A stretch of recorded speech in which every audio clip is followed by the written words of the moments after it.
Yes sir, वो बंद कर देना दरवाजा। हाँ जी, very very good morning, good afternoon, good evening. जो बच्चे सुबह देख रहे हैं उनको गुड मॉर्निंग, जो आफ्टरनून में देख रहे हैं गुड आफ्टरनून, और इवनिंग वालों को गुड इवनिंग। कैसे हो तुम लोग? लास्ट क्लास देखी आपने? लास्ट क्लास में हमने काफ़ी कुछ डिस्कस किया था, जहां पर हमने बात की थी कि अकाउंटिंग स्टैंडर्ड्स किसको कहते हैं, इंड एस क्या चीज़ है, IFRS क्या चीज़ है। हालांकि बात अभी पूरी नहीं हुई थी और बात इतनी जल्दी पूरी होगी भी नहीं बेटे, क्योंकि बहुत सारे चेंजेस अपने अकाउंटिंग वर्ल्ड में आ रहे हैं, स्पेशली अकाउंटिंग स्टैंडर्ड्स में। तो अभी हमें जो बात करनी है उन सबसे पहले लास्ट क्लास को कुछ हल्का सा रिवीजन लेते हुए, और लास्ट क्लास में जो बातें पूरी नहीं हो पाई थी समय के अभाव की वजह से, आज हम लोग बात आगे बढ़ाएंगे और बड़े ही सिस्टमेटिकली हम लोग लास्ट क्लास की चीज़ों को अच्छे से एकदम सिस्टमेटिकली लिख करके फिर बात आगे की हम लोग पूरी करेंगे। ये सेकंड क्लास है अपनी, जहां पर हम लोग बात कर रहे हैं एकदम basics of accounting standards, Ind AS, IFRS। और मैं फिर से रिपीट कर दूं, मैं अभी स्टार्टिंग के जो लेक्चर्स रिकॉर्ड कर रहा हूं ये तीनों बच्चों के लिए हैं, CA इंटर ग्रुप 1, ग्रुप 2 और CA फाइनल। ये एक बेसिक है, और इसके बाद में जहां जहां लेक्चर्स अलग होने हैं उनके लिए एक्सक्लूसिवली लेक्चर अलग से रिकॉर्ड किए जाएंगे। फाइनल वालों के अलग, CA इंटर ग्रुप 1 वालों के अलग और ग्रुप 2 वालों के अलग। ठीक है, चलिए आइए मैं चलता हूँ स्क्रीन पे, आपके सामने लेके आता हूँ लास्ट क्लास में हमने क्या क्या किया था। हाँ जी। तो बेटे लास्ट क्लास में मैंने बात शुरू की थी accounting standard, Ind AS, IFRS के फ्रेमवर्क और बैकग्राउंड। यहां पर हमने लास्ट क्लास में क्या क्या किया, आइए सबसे पहले हमने देखा meaning of accounting standards. Accounting standards का मीनिंग क्या है? Measurement, recognition, treatment, presentation, disclosures के लिए जो एक पॉलिसी डॉक्यूमेंट बनाया जाता है ना, उसको हम बोलते हैं अकाउंटिंग स्टैंडर्ड। ये कौन इश्यू करता है बेटे? एक्सपर्ट बॉडी है अपने यहाँ पर, institute of chartered accountant of India, अपना इंस्टीट्यूट ICAI, उसको पावर दे रखी है। फिर मैंने आपसे बात की थी कि preparation of accounting standard in India के बारे में आपकी क्या क्या चीजें हमारे स्टडी मटेरियल में दे रखा है। ध्यान रखना, जो भी चीजें मैं बात कर रहा हूँ ये सारी की सारी बातें हमारे स्टडी मैट की ही कर रहा हूँ, मैं कोई भी बात अपनी तरफ से अलग नहीं बता रहा हूँ बेटे। हाँ जी, इन इंडिया अकाउंटिंग स्टैंडर्ड कौन प्रिपेयर करता है? हमारा अपना इंस्टीट्यूट ICAI। और एंड फॉर दिस पर्पज एक सेपरेट बोर्ड बना रखा बेटे, अकाउंटिंग स्टैंडर्ड बोर्ड। तो अकाउंटिंग स्टैंडर्ड बोर्ड में कुछ मेंबर्स हैं जिनके बारे में हमने लास्ट में चर्चा की थी। क्या होता है अकाउंटिंग स्टैंडर्ड बोर्ड, कैसे कैसे कब ये बना, वगैरह वगैरह, बहुत सारी बातें अभी होनी बाकी हैं। जरा पहले लास्ट क्लास का रिवीजन। कई बच्चे लोग बिना बेसिक को जाने AS पढ़ेंगे, इंड AS पढ़ेंगे, IFRS पढ़ेंगे, तो बेटे ऐसे दिक्कतें आएंगी ही आएंगी। तो अकाउंटिंग स्टैंडर्ड बोर्ड को कंट्रोल कौन कर रहा है? MCA।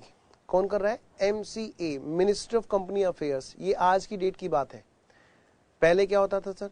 पहले ASB को खाली इंस्टीट्यूट अपना कंट्रोल करता था, तो कुछ दिक्कतें आई थी। फिर इसके बाद में पावर को थोड़ा सा पावर में थोड़ा सा चेंज लेके आए थे। कुछ पावर सेबी वगैरह को भी दी गई थी और मिनिस्ट्री को भी अलग से दी गई थी। ठीक है, सो दैट कहीं ऐसा ना हो कि एक ही के हाथ में पावर रहने पर कुछ लूज आ जाता है, कई बार कुछ लेक आ जाता है, इस तरह की कमी आ जाती है, लैक आ जाता है कि काम कई बार सिस्टमेटिकली पूरा नहीं हो पाता। तो इसने थोड़ा सा पावर में हल्का फुल्का चेंज आया था, बात करेंगे हम इसकी आगे भी। तो अकाउंटिंग स्टैंडर्ड को कैसे फ्रेम किया जाता है इंडिया के अंदर? सबसे पहले एक प्रिलिमिनरी ड्राफ्ट बनाया जाता है, R&D की जाती है कि भाई कहाँ कहाँ पर प्रॉब्लम है अकाउंटिंग स्टैंडर्ड की, क्या क्या हो सकती है, उनके क्या क्या अल्टरनेटिव सॉल्यूशंस है, इस पर भी पूरी रिसर्च की जाती है। और फिर उसके बाद में उस पर डिबेट होती है। डिबेट के बाद में जो ड्राफ्ट बनता है उसको हम बोलते हैं एक्सपोजर ड्राफ्ट। क्या बोलते हैं? Exposure draft. पहले रिसर्च के टाइम पर प्रिलिमिनरी, फिर उसके बाद में उस पर डिस्कशन के बाद में जो निकल के आती है चीज, क्या बोलते हैं उसको? Exposure draft. एंड देन उसके बाद में जब फाइनली सारे के सारे कमेंट्स वगैरह इनवाइट करके उनको इनकॉर्पोरेट करके एक चीज बनाई जाती है, और बस समझ लो जस्ट बिफोर इशूइंग स्टैंडर्ड जो फाइनल फिगर निकल के आती है, फाइनल फ्रेमिंग चीजें आती हैं, उनको बोलते हैं फाइनल ड्राफ्ट। तो उसके बाद में फिर प्रेसिडेंट अपने सारे डिस्कशन के बाद में सारे चेंजेस को एडजस्ट करते हुए जैसे भी जो भी सजेशंस है सबको इनकॉर्पोरेट करके बाद में तब एएस इशू किया जाता है। बात इसकी आगे चली, यूज ऑफ अकाउंटिंग स्टैंडर्ड्स। क्या बेटे? Use of accounting standards. Accounting standards का यूज क्या है इंडिया के अंदर? भाई सीधी सी बात है, हम लोग क्या कर रहे हैं, हम लोग सीए का कोर्स कर रहे हैं। हमारे यहाँ पे कहाँ पे आएगा अकाउंटिंग स्टैंडर्ड काम? हमारे यहाँ बेटे काम आएगा अकाउंटिंग स्टैंडर्ड जब हम लोग सीए के अंदर अपनी प्रैक्टिस के अंदर हम लोग बैलेंस शीट ऑडिट कर रहे होंगे, अटेस्ट कर रहे होंगे, वहां पर हमारे ऊपर एक लायबिलिटी रहेगी कि हम ये चेक करेंगे कि उन्होंने अपने यहाँ पर जिनके हम फाइनेंशियल स्टेटमेंट अटेस्ट करके दे रहे हैं कि उन्होंने अपने यहाँ पर सारे के सारे अकाउंटिंग स्टैंडर्ड्स या इंड एएस या आईएफआरएस जैसा भी उन पर एप्लीकेबल है उनका पालन उन्होंने अकाउंट्स बनाते हुए किया है कि नहीं किया है। यानी कहीं ऐसा तो नहीं अकाउंट्स ऐसे हैं जो अकाउंटिंग स्टैंडर्ड की बातें नहीं मान रहे हैं। अकाउंटिंग स्टैंडर्ड मतलब कंफ्यूजन है जहां, उसका सॉल्यूशन है वहां अकाउंटिंग स्टैंडर्ड्स। आगे बढ़ते हैं। और अगर नहीं हुआ है तो बेटे हमें उस बात को अपनी रिपोर्ट में इस बात को बताना होता है जिसको हम बोलते हैं क्वालिफाइड रिपोर्ट। हाँ जी, अलग अलग एंटिटीज पर अकाउंटिंग स्टैंडर्ड की चर्चा हमने शुरू की थी और मैंने वहां पर कुछ चार्ट बनाया था। सब लोग अपने अपने अकॉर्डिंग इसको डिजाइन करते हैं इस चार्ट को। अकाउंटिंग स्टैंडर्ड इंडिया के अंदर कंपनीज पर, अदर देन कंपनीज पर और स्पेशल एंटिटी पर क्या क्या उनकी एप्लीकेबिलिटी होती है। इनके लिए तो एक सेपरेट फ्रेमवर्क जारी किया गया, सेपरेट इनका रोड मैप अलग आया था। फिर हमने बात की थी ट्रस्ट और कोऑपरेटिव सोसाइटी के बारे में कि अगर ये लोग एक भी बिजनेस एक्टिविटी कमर्शियल करते हैं तो वहां पर क्या करेंगे, उस पर एएस सभी एक्टिविटीज पर लग जाएंगी। और अगर अगर सारी की सारी एक्टिविटी इनके मेन पर्पज, जिस पर्पज के लिए बने हुए हैं, अगर उनके लिए है तो उन पर एएस नहीं लगते हैं। फिर बात आई थी बेटे कंपनीज के केस में। मैंने कहा यहाँ पर कंपनीज के केस में कंपनी पहली बात तो बोलेंगे किसे, भाई जो हमारे यहाँ पर इंडिया के अंदर हमारे अपने एक्ट में, हमारे इंस्टीट्यूट कंपनीज एक्ट में रजिस्टर्ड है उसी को हम कंपनी बोलेंगे, सीधी सी बात है। तो कंपनी दो तरह की हैं, एक तो वो जिन पर रूल 2016 लगते हैं, अकाउंटिंग स्टैंडर्ड के रूल्स 2016, और एक वो जिन पर अकाउंटिंग स्टैंडर्ड के रूल्स 2015 लगते हैं। बेसिकली ये कुछ नहीं, ये इंड एएस और आईएफआरएस के रूल है। एंड ऑफ कोर्स ये आपको पता है कि ये एक अलग एप्लीकेबिलिटी इनके है। हाँ जी, रूल 2016 किस पर लगेंगे? इन कंपनीज पर लगेंगे। अच्छा, और किन पे लगेंगे? वो कंपनियां भी जिन पर रूल 2015 नहीं लग पाए वो रूल 2016 को फॉलो करेंगी। मतलब यहां पर बातें बताई गई हैं कि एएस कौन अप्लाई करेगा, और यहां पर बात की है कि इंड एएस मतलब कि आईएफआरएस जिनको हमने अपने अकॉर्डिंग कन्वर्ट कर लिया है, उनको कहां कहां पे कौन कौन फॉलो करेगा और कब से फॉलो करेगा। आइए, कुछ बात आगे बढ़ी थी। फिर मैंने आपसे कहा था कि बेटे देखो, अकाउंटिंग स्टैंडर्ड रूल्स 2016 ने क्या किया था, कंपनीज को दो पार्ट में बांट दिया था, बड़ी कंपनी, छोटी कंपनी, है ना। और छोटी कंपनी के लिए क्या खास बात थी, कुछ एग्जाम्पशन थी, कुछ से फुल और कुछ से पार्शियल एग्जाम्पशन थी। फिर बात आगे बढ़ी बेटे, मैंने कहा भाई नॉन एसएमसी कहते किसको है? नॉन एसएमसी कहते किसको है? जो लिस्टेड है, जो लिस्टेड के लिस्टिंग के प्रोसेस में है, या फिर जिसकी टर्नओवर लास्ट ईयर में 50 करोड़ से ज्यादा है। क्या बोला? ज्यादा है। अच्छा, और लोन लोन लेना भी एक बड़ा अच्छा सिंबल है कि भाई जो बताता है कि आदमी, मतलब जो कंपनी है वो बड़ी कंपनी है कि नहीं है। कहने अगर 10 करोड़ से ज्यादा के लोन है किसी भी टाइम पे, साल भर में किसी भी टाइम पर उनके सारे के सारे लोन, चाहे वो लॉन्ग टर्म हो चाहे शॉर्ट टर्म हो, ये भी एक डाउट रहता है बच्चों को, चाहे लॉन्ग टर्म हो चाहे शॉर्ट टर्म हो, चाहे सिक्योर्ड हो चाहे अनसिक्योर्ड हो, सारे के सारे लोन मिला करके अगर 10 करोड़ से ज्यादा होते हैं पिछले साल में, तो ऐसी कंपनी को भी हम बड़ी कंपनी बोलते हैं। Next, banking company, insurance company, financial institution, इन पर भी, इनको भी बोला गया कि नॉन एसएमसी में आते हैं। होल्डिंग कंपनी, सब्सिडी कंपनी और एनी ऑफ अबोव, इनमें से किसी की भी सब्सिडी या होल्डिंग कंपनी वो भी फंस जाएगी, उस पर भी इंड एएस लग जाएंगी। ठीक है, सॉरी, वो भी कंपनी क्या कहलाएगी? नॉन एसएमसी, यानी बड़ी कंपनी की रिश्तेदार कंपनी। ठीक है ना, या तो उसने किसी बड़ी कंपनी ने किसी और पे होल्ड कर रखा हो, या फिर बड़ी कंपनी पर किसी और ने होल्ड कर रखा हो। तो ऐसे केस में ध्यान रखना बेटे, सब पे इंड एएस सब पर सबको बोला जाएगा कि वो सारी की सारी बड़ी कंपनियों के दायरे में आएंगी। उनको कोई भी एग्जाम्शन नहीं मिलेगी। नॉन एसएमसी होने से क्या हो रहा था, कोई एग्जाम्शन नहीं मिल रही थी। अगर किसी साल कंपनी का स्टेटस चेंज होता है, क्या क्यों भाई, एसएमसी कहते किस हैं, जो नॉन एसएमसी है, मतलब नॉन एसएमसी नहीं है, तो कहते हैं अगर एसएमसी से नॉन एसएमसी हो जाए, यानी छोटी से बड़ी कंपनी बन जाए, तो कहते हैं इमीडिएटली एग्जाम्शन को विड्रॉल कर लिया जाता है। फिर बड़ी से छोटी हो तो कहते हैं कि पहले 2 साल लगातार छोटी कंपनी बन के दिखाओ, उसके बाद से तुम एसएमसी वाले एग्जाम्शन का फायदा उठाना। और क्या बात की थी हमने, मैंने कहा भाई 2 तरह के एएस होते हैं, एक तो जो कंपनीज के लिए बने, एक जो अदर्स के लिए। इंस्टीट्यूट वाले जितने भी एएस हैं वो सारे नॉन, मतलब अदर देन कंपनीज के लिए हैं। हाँ, कंपनीज के लिए जो एएस है वो सेंट्रल गवर्नमेंट नोटिफाई करती है, किसके बिहाफ पर, एमसीए के बिहाफ पर। हालांकि एमसीए ने ज्यादा कुछ नहीं किया, यहीं के एएस को कॉपी पेस्ट करके कुछ हल्की फुल्की एडिटिंग के बाद में थोड़ा सा, जैसे कि एक्सप्लेनेशंस को वहां पर इंटरप्रिटेशन होती थी, अकाउंटिंग स्टैंडर्ड की कुछ इंटरप्रिटेशन आती थी कुछ टर्म्स की, उनको मर्ज कर दिया और बोला एक्सप्लेनेशन, और इस तरह से कुछ एडिंग यहाँ पे कर दी है, ज्यादा चेंज नहीं है, डोंट वरी। बात आगे बढ़ी, मैंने आपको कुछ बताया था कि बेटे ऑल ओवर इंडिया और वर्ल्ड में हो क्या रहा है। हमारे यहाँ पर आईएफआरएस को कन्वर्ट करके लेकर आ रहे हैं इंडिया के अंदर, और उनको हम बस नाम क्या दे रहे हैं, इंड एएस। तो इंडिया के अंदर 2 चीज चल रही है, एक तो एएस और एक इंड एएस। एएस के लिए रूल 2016 रिलेवेंट है, इंड एएस के लिए 2015। बात थोड़ी सी और आगे बढ़ी, मैंने कहा जरा कंपनीज रूल 2015 की बात हम लोग चर्चा में लेके आए थे।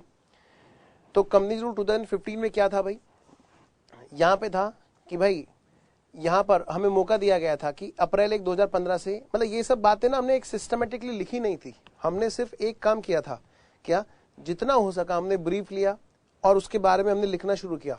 ठीक है, आज हम ये सारी बातें एक ही चार्ट में, मतलब हम एक कंप्रिहेंसिव चार्ट बनाएंगे इन सब बातों का। सबसे पहले तो हम ये काम करेंगे जहां पर सारी चीजें एक ही चार्ट में होंगी। खैर, मैं बात पूरी करता हूं पहले लास्ट क्लास की, कि भाई 1 अप्रैल 2015 से कंपनीज रूल 2015 ने बोला कि इंड एएस आपकी मर्जी, आप लगाओ या ना लगाओ।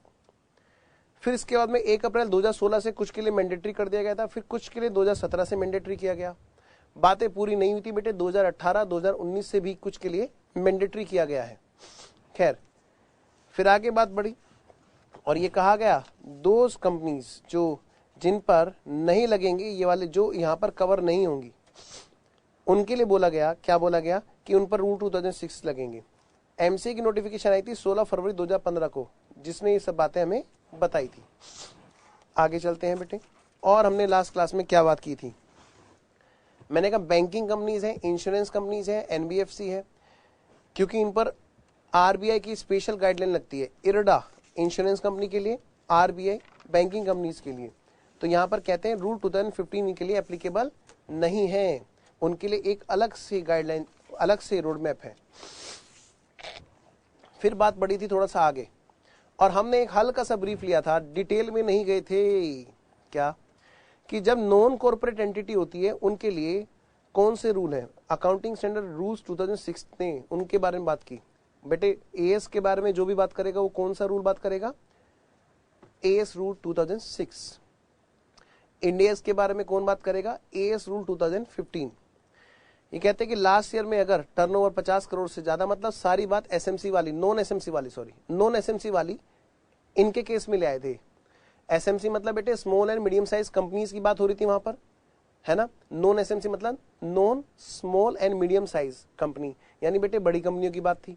बस वही सारे के सारे रूल यहाँ पर, ज्यादातर रूल यहाँ पर नॉन कॉर्पोरेट के लिए ले आए थे, कि जब कंपनी नहीं है, मतलब इंडिविजुअल, एचयूएफ, पार्टनरशिप फर्म, कोई भी अलग business entity other than company, उनके लिए ये रूल यहाँ पर कह रहे थे। मतलब वही सारे रूल यहाँ पर कॉपी पेस्ट किए थे ज्यादातर। टर्नओवर 50 करोड़ से ज्यादा, लोन 10 करोड़ से ज्यादा। इफेक्ट क्या है कि कह रहे बड़ा आदमी है, कोई एग्जाम्शन नहीं। यहाँ पे क्या कहते हैं कि कुछ एग्जाम्शन दे देंगे, बिल्कुल एसएमसी वाली सारी एग्जाम्शन। ऐसे यहाँ पर लेवल 3, ठीक है। यहाँ पर देखो 1 करोड़ से ज्यादा 50 करोड़ तक, है ना। यहाँ पे 50 करोड़ से ज्यादा की बात थी ना, ये देखो यहाँ पर 1 करोड़ से कम वाले, उनको बोला लेवल 3। ऐसी बातें यहाँ पर हुई। और फिर बात हमारी आगे बढ़ी, जो बात ट्रस्ट के लिए थी वही बात आगे एनपीओ के लिए थी। मतलब ट्रस्ट और एनपीओ तो बात एक ही है। कह रहे हैं 100% है तो कोई एस लगाने की जरूरत नहीं। अगर सारा का सारा काम ट्रस्ट के पर्पज से कर रहे हैं, कोई बिजनेस एक्टिविटी नहीं है, अगर एक भी कमर्शियल एक्टिविटी मिल गई तो एएस लग जाएगा, और ये डाउट रहता है बच्चों को बेटे फिर सारी एक्टिविटीज पे एएस लगेगा। Application of as on cooperative society, यही बात बिल्कुल डिक्टो सेम बात इन्हीं के लिए है। अगर सोसाइटी जिस पर्पज के लिए बनी है, अगर मेन काम सारा वही हो रहा है तो कह रहे कोई एएस की बाउंडेशन नहीं है। हाँ, बाकी के लिए बाउंडेशन है, सारे के सारे एएस फॉलो करने पड़ेंगे। तब मैंने आपसे कहा था कि बेटे कुछ बातें होंगी नाकास, नफरा, 133 ऑफ कंपनीज एक्ट वगैरह वगैरह। हालांकि मे बी कि शायद आज भी हम यहाँ पर नहीं पहुंचेंगे। इसमें एक बड़ा अच्छा अमेंडमेंट आया, नफरा अब एग्जिस्टेंस में आ चुका है, अभी अभी आया है, ठीक है। तो खैर अभी अभी क्या मतलब थोड़ा टाइम हुआ है आए हुए।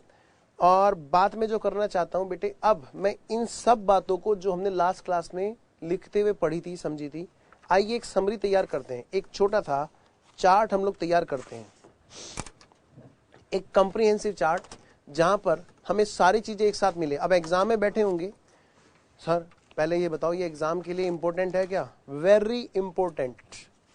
अच्छा, हाँ, वेरी वेरी इंपॉर्टेंट। क्यों? क्योंकि बेटे अब तो सारी चीजें इंपॉर्टेंट है, अब बड़े खतरनाक तरीके से इंपॉर्टेंट है। आप समझ लो कि इंस्टीट्यूट कुछ भी पूछ सकता है। हिस्ट्री के लिए अलग से बिल्कुल मार्किंग दी गई है।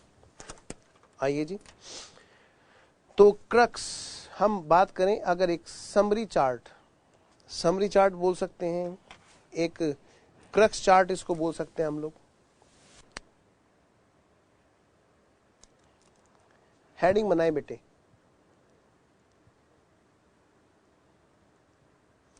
समरी। नेक्स्ट पेज पे लिखता हूं, बड़ा खराब पेन हो रहा है सर, पेन दूसरा है क्या?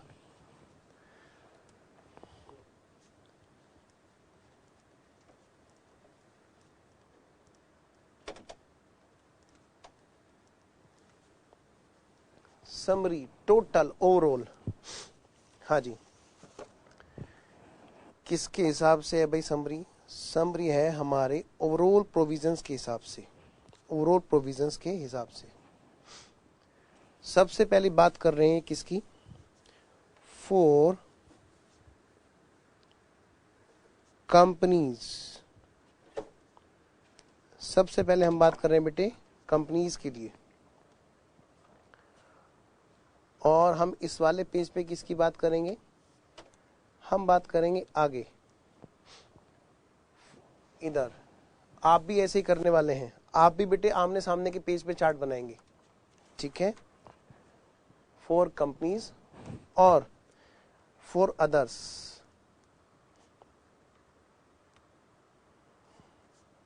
यानी बेटे फॉर नॉन कॉर्पोरेट। मैं एनपीओ और चैरिटेबल ट्रस्ट की बात नहीं कर रहा, मैं बिजनेस कंसर्न्स की बात कर रहा हूं। बिजनेस कंसर्न या तो कंपनी की फॉर्म में होगी या अदर्स की फॉर्म में होगी। हम एक कंप्रिहेंसिव चार्ट बना रहे हैं कि भाई एएस लगेगा, इंडेस लगेगा, कब लगेगा और कौन कौन सी ऑर्गेनाइजेशन पर कैसे कैसे लगेगा। भाई अब बात करते हैं पहले कंपनीज की। कंपनीज में दो तरह की कंपनीज हैं।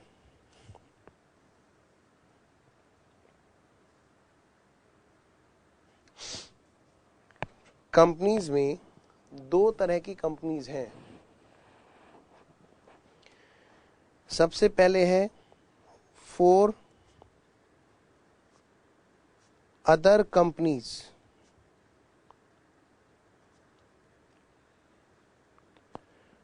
और दूसरा है for special companies. For other companies and for special companies. हाँ जी, स्पेशल कंपनीज के लिए जो रूल लगेंगे, these will apply Ind as. ये लोग क्या अप्लाई करेंगे बेटे? Ind AS. क्या अप्लाई करेंगे जी? Ind AS. मतलब मैं कह सकता हूं आईएफआरएस भी बोल सकता हूं। Sir IFRS? हाँ, IFRS अगर हम बोलेंगे कि इंडिया के अंदर लग रहे हैं तो उसका अपने आप मतलब है कि वो कन्वर्टेड IFRS हैं, जिनको कि इंडिया के लॉ के अकॉर्डिंग कन्वर्ट कर लिया गया है, मतलब इंड AS, ठीक है ना। ये लोग लगाएंगे इंड AS को, और ये किसके अकॉर्डिंग बात करेंगे, as per rules 2015 as per rules 2015। और ये किसके अकॉर्डिंग बात करेंगे बेटे, ये बात करेंगे दीज विल अप्लाई,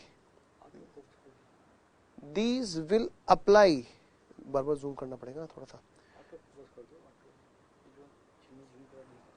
आप बताइए कौन सा बटन है, ऑटो फोकस, ठीक है। अच्छा, दीज विल अप्लाई AS, ये बेटे अकाउंटिंग स्टैंडर्ड लगाएंगे, और ये बातें किसके अकॉर्डिंग होंगी, as per rules 2006, as per rules 2006। और ध्यान से बेटे, ध्यान रहे, कंपनीज के लिए जो लगते हैं वो है नोटिफाइड AS। नोटिफाइड AS जो कौन नोटिफाई करता है, सेंट्रल गवर्नमेंट, किसकी कंसल्टेशन से, MCA की कंसल्टेशन से। अब इन्होंने जो नोटिफाई कर रखे हैं, आइए मैं उसकी बात कर रहा हूं। तो इन्होंने क्या किया, इन्होंने इसके अकॉर्डिंग कंपनीज को दो पार्ट में बांट दिया जी। इन्होंने बेटे कंपनीज को किस में बांट दिया, दो पार्ट में। हाँ जी, एक तो है नॉन SMC,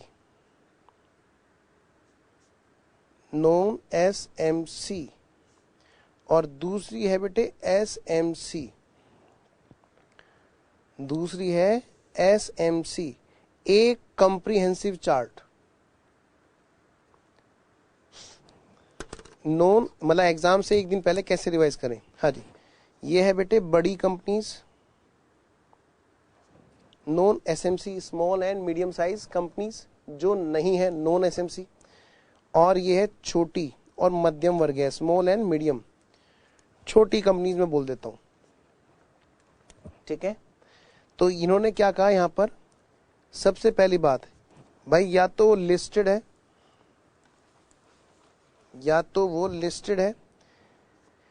या इन प्रोसेस ऑफ लिस्टिंग है, इन प्रोसेस ऑफ लिस्टिंग है, एनीवेयर, कहीं पर भी, किसी भी रिकॉग्नाइज्ड स्टॉक एक्सचेंज में, किसी भी रिकॉग्नाइज्ड स्टॉक एक्सचेंज में,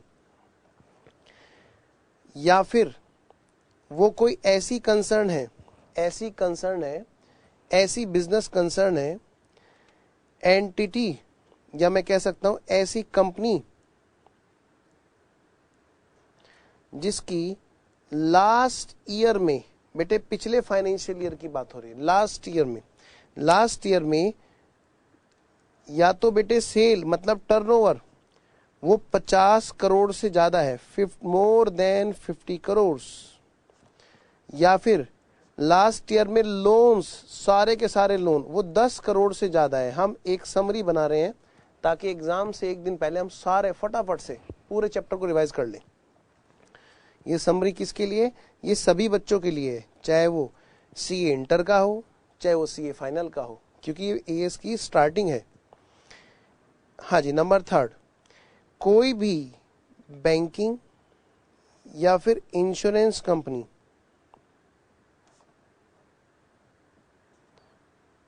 या भाई NBFC है। नंबर 4, मतलब कोई कंपनी अगर ये वाला बिजनेस कर रही है बेटे तो वो कंपनी भी क्या है, बड़ी कंपनी कहलाएगी। नेक्स्ट, या तो भाई होल्डिंग या फिर सब्सिडियरी या फिर जॉइंट वेंचर या फिर associate of any of above, इनमें से किसी का भी कोई भी रिश्तेदार, कैसा रिश्तेदार सर, या तो उसकी होल्डिंग हो या उसकी सब्सिडी कंपनी हो, मतलब इन वाली कंपनी पर या तो किसी ने होल्ड कर रखा हो या इन्होंने किसी पर होल्ड कर रखा हो, या इनका कोई जॉइंट वेंचर हो या फिर इनका कोई एसोसिएट हो। अच्छा सर क्या होगा अब ये तो बता दो। मैंने कहा भाई ये बन जाएंगी बड़ी कंपनी। अच्छा सर तो फिर आगे क्या होगा? मैंने कहा भाई आगे ये होगा इनके अलावा, मतलब मैं कह सकता हूं अदरवाइज मतलब जो बड़ी कंपनी नहीं है वो क्या कहलाएगी? छोटी कंपनी, वो कहलाएगी SMC। इससे फर्क क्या पड़ेगा अब ये बताओ। इसी के नीचे लिखना है बेटे, कहते हैं ऑल AS विल अप्लाई, बड़ी कंपनी को कोई छूट नहीं दी है, कह रहे सारे के सारे AS लगाने होंगे। ओके नेक्स्ट, इधर बात करें, कहते हैं सुन लो सारे के सारे AS लगाओ, बट कुछ एग्जम्पशंस हैं, कुछ एग्जम्पशंस हैं। एक तो है जी, एक तो है फुल्ली एग्जम्प्ट कर दिया, ये पूरा का पूरा अकाउंटिंग स्टैंडर्ड उन पर अप्लाई नहीं होगा, उनको ये वाले अकाउंटिंग स्टैंडर्ड की बात मानने की जरूरत नहीं है। अच्छा क्या है जी? वो दो अकाउंटिंग स्टैंडर्ड है, AS3 और AS17, बस 17, AS17, AS3, AS17 fully exempt. इधर बात करता हूं B, और है बेटे कौन सी? पार्शियल। कुछ AS हैं जो पार्टली अलाउ नहीं होते, मतलब पार्टली उन पर मैंडेटरी अलाउ नहीं, पार्टली मैंडेटरी उन पर नहीं है।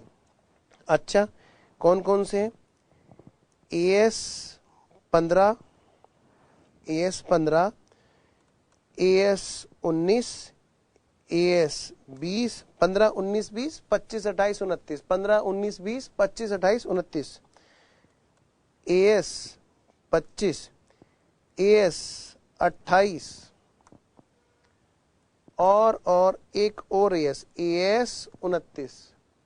ये 3 अकाउंटिंग स्टैंडर्ड है, सॉरी 6 अकाउंटिंग स्टैंडर्ड है बेटे, जिनकी बात कही गई है कि SMC जाओ तुम्हें माफ किया, इनके लिए पार्शली AS, इन AS का कुछ पार्ट उन पर मैंडेटरी नहीं होगा जी, मतलब उनको छूट दे दीजिए, छोटी है कुछ माफ कर दो, छोटी कंपनी को कुछ माफी दे दी।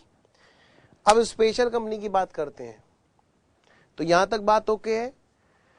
अब बात करते हैं जी स्पेशल कंपनीज की, यानी बेटे बड़ी डिफरेंट कंपनीज जिसकी हम बात कर रहे हैं, बड़ी कंपनीज। अच्छा सबसे पहली बात तो हम यहां पे बात करें क्या, जो ये इंड AS लग रहे हैं एट प्रेजेंट किस किस पर लगने हैं? ध्यान रहे बेटे, आप एट प्रेजेंट जो करंट फाइनेंशियल ईयर चल रहा है, मतलब मैं बोलूं अभी जो चल रहा है इस टाइम पर, ये चल रहा है 1 अप्रैल 2018 से 31 मार्च 19, 1 अप्रैल 2018 से 31 मार्च 19 जो ये चल रहा है, उसमें किस किस कंपनीज पर लगना है पहले तो मैं उसको लिख देता हूं, सीधी सी बात है, क्योंकि आप आर्टिकलशिप पे होंगे या फिर आप कहीं पे ऑडिट पे होंगे, तो आपको पता तो हो पहले आप कि भाई कौन सी कंपनी का ऑडिट करने लग रहे हैं, उस पर इंड AS लग रहा है कि नहीं लग रहा है, पता चला आंख बंद की और इंड AS लगाना चालू। पहले तो मैं यहाँ पे लिख देता हूँ किस पे इंड AS लग रहा है जी, सीधी सी बात है। फिर उसके बाद में मैं इसका ग्रेजुअली बताऊंगा कि कब कब से किस किस कंपनीज पर इंड AS लगना चालू है, अलग अलग क्लासिफिकेशन दे रखा है। आइए एट प्रेजेंट कौन कौन सी कंपनी है जिन पर IFRS या इंड AS अप्लाई होगा? एट प्रेजेंट किस किस कंपनीज पर इंड AS लगेंगे जी? लो भाई बेटे आइए जरा शुरू हो जाते हैं हम लोग। सबसे पहले तो बात करते हैं इनकी, वो कौन कौन सी कंपनी है। नंबर वन कंपनी हो या फिर NBFC हो, ध्यान रहे नॉन बैंकिंग फाइनेंशियल कॉरपोरेशन, इनके लिए भी बेटे, इनके लिए भी रूल आ चुके हैं, इनके लिए भी रूल लग रहे हैं, ये तो इंड AS उन पर भी अप्लाई होना शुरू हो गया है। तो कब से होना है ये सब चीजें हम यहाँ पर डिस्कस कर रहे हैं, क्योंकि NBFC 2 तरह की होंगी, 2 या 3 तरह की होंगी। आई होप कि आप लोग समझते हो NBFC, और नहीं समझते हो बेटे ग्रुप सेकंड में सी इंटर वालों को तो पढ़ना है, फाइनल वालों के यहाँ तो पहले से था। कंपनी NBFC, हाँ जी, जो लिस्टेड है या फिर इन प्रोसेस ऑफ लिस्टेड है, लिस्टिंग है, इन प्रोसेस ऑफ लिस्टिंग, जो या तो लिस्टेड है कंपनी या NBFC जिनकी लिस्टिंग हो चुकी है, या फिर जो अभी लिस्ट होने की तैयारी में है। ठीक है, ये दोनों के लिए बात कही गई है। ओके, ऐसी कंपनी पर लगेगा जी, क्या लगेगा जी, इंड एस लगेगा जी। और ये कहां पर लिस्टिंग, एनीवेयर, NBFC या फिर लिस्टेड कंपनी, लिस्टेड NBFC या फिर लिस्टेड कंपनी या फिर लिस्टिंग कंपनी या लिस्टिंग NBFC, कोई भी हो, इन पर इंड एस लगेगा एट प्रेजेंट फाइनेंशियल ईयर में। दूसरी बात एक ऐसी कंपनी या फिर NBFC जो लिस्टेड तो है नहीं, जो लिस्टेड तो है नहीं, क्या उस पर भी लगेगा? हाँ लगेगा, बशर्ते कंपनी या NBFC जो अनलिस्टेड हैं, जो अनलिस्टेड हैं, but as per last financial year balance sheet, जो ऑडिटेड बैलेंस शीट है बेटे, अगर उनकी बैलेंस शीट की बात मैं करूं तो उनकी बैलेंस शीट की डेट पर उनकी अगर नेटवर्थ इनसे ज्यादा है तब की बात कर रहे हैं। एक बात और ध्यान देना, कंपनी के केस में जो लिमिट होती है वो मोर देन वाली होती है। क्या कहा मैंने, जब कंपनी की बात उठती है तो वो लिमिट होती है बैंक वाली, और जब बात होती है जब कंपनी की बात होती है तो वो बात करता है लिमिट मोर देन की, और जब NBFC या बैंकिंग वगैरह के लिए बात होगी तो लिमिट की बात होगी हमेशा एट लीस्ट। तो आइए जरा मैं लिख रहा हूं यहां पे कुछ ध्यान से कि अगर वो है अनलिस्टेड कंपनी, अच्छा तो, और अगर वो है अनलिस्टेड NBFC, तो क्या उनके लिए भी प्रेजेंट वाले फाइनेंशियल ईयर में इंड एस लगाना मैंडेटरी है? आंसर इज यस, बशर्ते वो बड़े वाले हों। क्या मतलब, अगर उनकी नेटवर्थ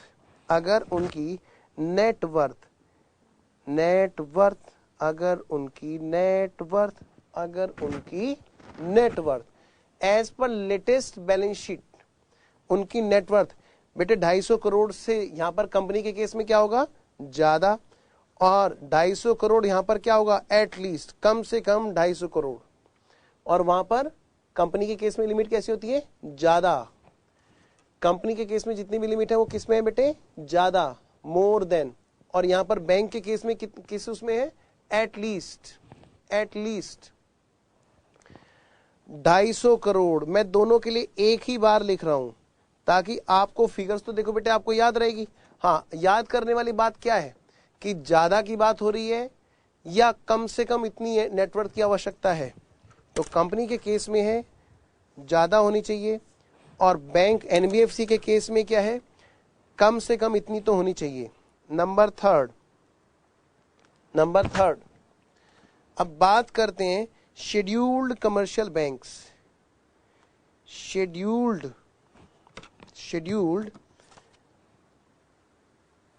कमर्शियल बैंक्स,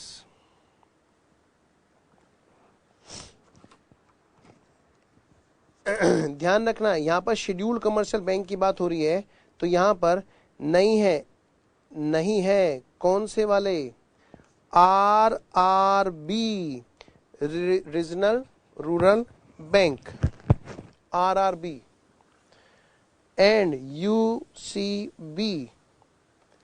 ठीक है, इन दोनों के लिए छोड़ करके बाकी के शेड्यूल कमर्शियल बैंक्स को इंड एस अप्लाई करने हैं। एंड और किसको अप्लाई करने हैं, जितनी भी इंश्योरेंस कंपनीज है ओ, तो ये बात है, इनको अप्लाई करने ही करने हैं। अब इन पर इंड एस लग गए हैं। एट प्रेजेंट इनको तो इंड एस लगाना है। तो सबसे पहली बात, आपके एग्जाम में question of course latest financial year के मिलेंगे, यस। तो पहले तो आपको ये पता होना चाहिए कि प्रेजेंट वाले फाइनेंशियल ईयर में किस पे इंड एस लग रहे हैं। अब मैं ग्रेजुअली आपको बताता हूं कि किस किस डेट से इफेक्टिवनेस आई थी, कि भाई किस किस डेट से उन पर इंड एस लगाने के लिए मैंडेटरीनेस आई थी। ठीक है, जैसे मैं एक छोटी सी टेबल यहां बना रहा हूं, आप सब बच्चे लोग लिखते चलेंगे। एक छोटा सा हेडिंग, डेट्स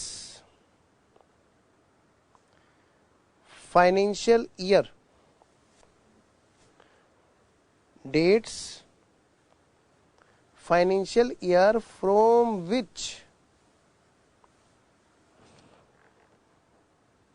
मैंडेटरी, भाई किस पे मैंडेटरी है और किस डेट से है, और ये है कंसर्न कंपनी, कौन कौन सी कंपनी की बात हो रही है, कंपनी है या फिर एनबीएफसी है,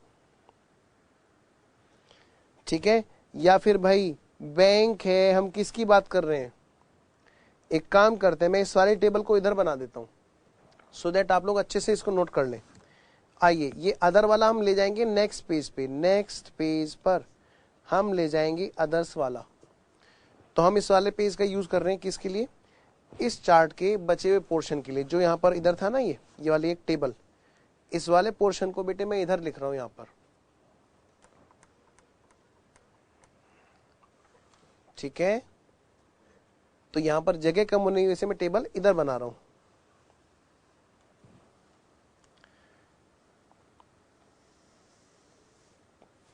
सबसे पहले नेम किस पर लगेगा, बैंक की बात कर रहे हैं, कंपनी की बात कर रहे हैं, एनबीएफसी की बात कर रहे हैं, भाई बात किसकी कर रहे हैं। दूसरी बात, किस डेट से लगेगा, ठीक है, हाँ जी, dates and financial year from which Ind AS, मतलब बेटे आईएफआरएस, मैं अगर आईएफआरएस बोलूं तो आप समझ जाना कि बात इंड एस की ही हो रही है। विल बी मैंडेटरी,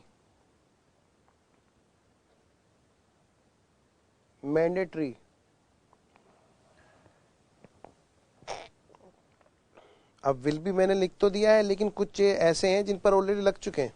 ठीक है, तो सबसे पहले मैं बात करता हूं यहां पर किसकी, कंपनी की। कंपनीज के केस में बात करते हैं। कंपनीज के केस में बेटे ध्यान से, कंपनीज के केस में अलग अलग क्राइटेरिया हैं, जैसे कि एक तो है लिस्टेड कंपनी, एक तो है बेटे लिस्टेड कंपनी। मैं थोड़ा जूम कर लेता हूं सो दैट आपको कंफर्ट फील हो। एक है बेटे listed company,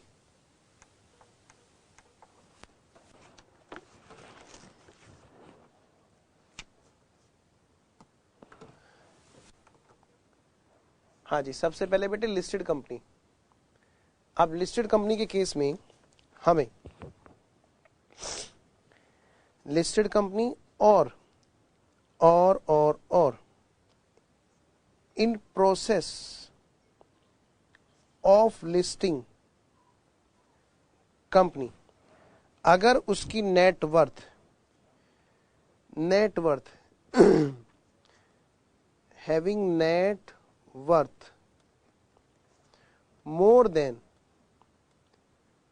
500 crore, of course ये बात जो हो रही है ये लेटेस्ट बैलेंस शीट डेट के अकॉर्डिंग हो रही है।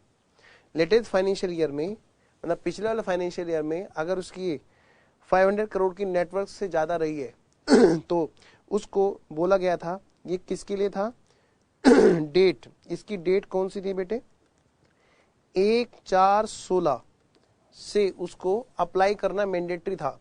मतलब मैं बात करूं तो फाइनेंशियल ईयर जो मैं यहां डालूंगा और ऑनवर्ड, फाइनेंशियल ईयर 16-17, पहला फाइनेंशियल ईयर कौन सा बैठा 16-17, और उसके बाद में उनको इंड एस अप्लाई करना ही करना है।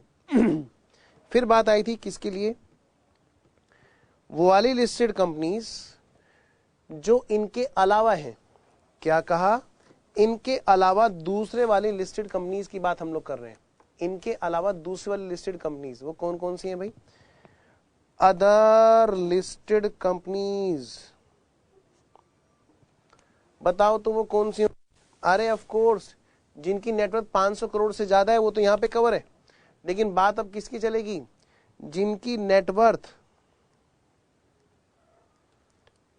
नेटवर्थ अप टू 500 करोड़ है, उनके लिए बोला गया कि आपको पकड़ा जाएगा 1,4,17 से।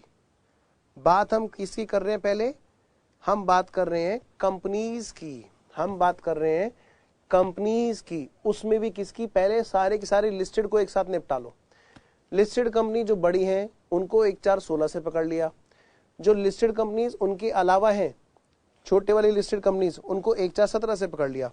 अब बात करते हैं किसकी, अनलिस्टेड कंपनीज की। अनलिस्टेड कंपनीज कहते हैं इनकी बात करो, कह रहे इनकी भी सुन लो। कह रहे अगर उनकी नेटवर्थ क्या है 500 करोड़ से ज्यादा, तो इनको पहले ही पकड़ लिया गया था 1,4,16 से। मतलब मैंने बेटे इसको सिर्फ इतना किया कि लिस्टेड और अनलिस्टेड दोनों अलग कर दिए। हालांकि आप देख सकते हो ये 1,4,16 से दोनों पकड़ी गई थी, जो 500 करोड़ से ज्यादा वाली है, यानी फाइनेंशियल ईयर 16-17 से पहला इनका नंबर आया था। फिर है अगली बात अनलिस्टेड कंपनीज। अनलिस्टेड कंपनीज ये कौन सी है भाई, ये है अदर्स वाली। अदर्स का मतलब भाई जिनकी नेटवर्थ यहां थोड़ा सा ध्यान देना होगा आपको। यहां पे सारी लिस्टेड कंपनीज नहीं, इन्होंने कहा है वाली लिस्टेड कंपनीज जिनकी नेटवर्थ 250 करोड़ से तो ज्यादा, 250 करोड़ से तो ज्यादा।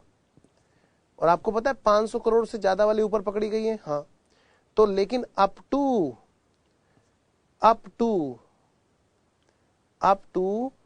500 करोड़ तक हो बस, तो कह रहे इनको हमने पकड़ लिया 1,4,17 से, यानी बेटे 17-18 फाइनेंशियल ईयर 17-18 इनका पहला ईयर है मैंडेटरी वाला। हाँ जी, लिस्टेड कंपनीज दोनों इकट्ठी लिख ली हमने, वो 1,4,16 और 1,4,17 बड़ी छोटी। अनलिस्टेड कंपनीज बड़ी 1,4,16, लेकिन जो मध्यम वर्गीय है उसको पकड़ा गया 1,4,17 से। आगे बढ़ते हैं जी। इसके बाद में अगर मैं बात करूं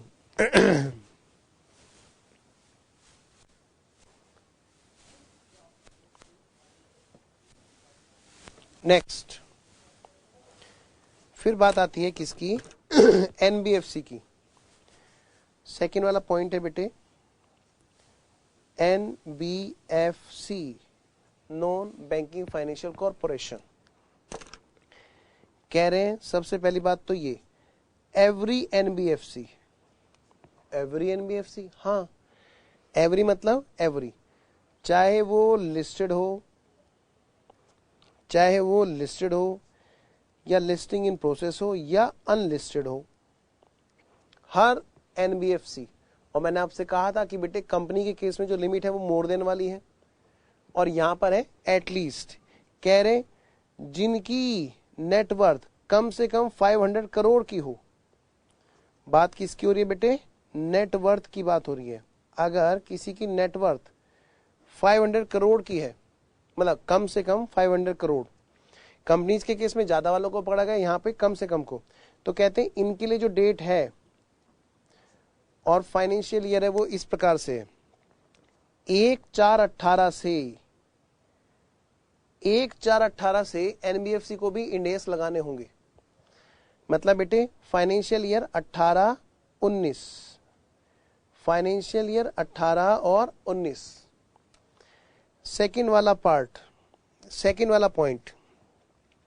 ये कह रहे हैं कि अब जरा थोड़ी सी बात करो छोटी कंपनीज की। 500 करोड़ वाली तो तुमने मान ली कि बड़ी है, ठीक है, कि अब बात करते हैं एनबीएफसी में। दो तरह की एनबीएफसी, एक तो वो जो लिस्टेड है और एक वो जो लिस्टेड नहीं है।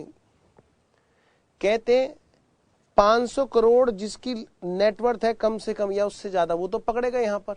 अब यहां पर बात किसकी चलेगी? Of course none other than 500 crore से कम वालों की चलेगी, ठीक है।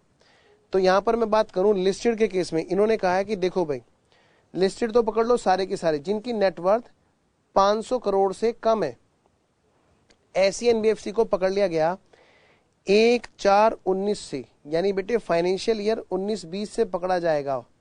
यानी अगले वाले ईयर में ये लोग भी, ऐसे वाले एनबीएफसी भी लगा रहे होंगे end S.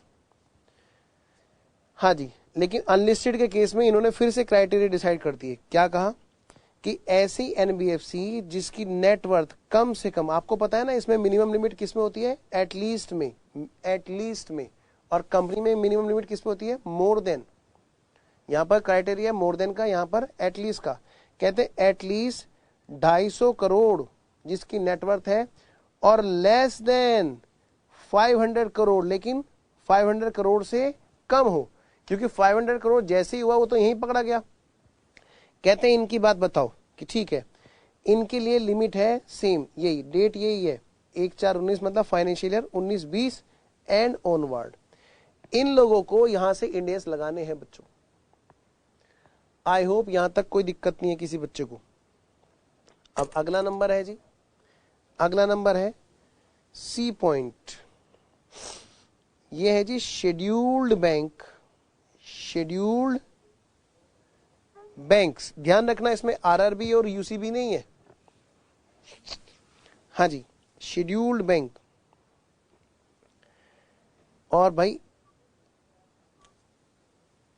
Accept RRB and UCB. अच्छा, scheduled bank and insurance companies. अब जो बात बताई जा रही है इंड एस की एप्लीकेबिलिटी के संबंध में, सर ये ठीक कर दीजिए, कंपनीज, इंश्योरेंस कंपनीज के संबंध में, शेड्यूल्ड बैंक्स लेकिन नहीं है RRB, regional rural bank and UCB and insurance companies, इनके संबंध में बात बताई जा रही है कि बताओ जी। कहते हैं यहां पर क्या, एवरी, कोई भी शेड्यूल्ड बैंक हो। सर 500 करोड़ से ज्यादा, हाँ वो भी। सर 500 करोड़ तक, वो भी। करना क्या है ये बताओ।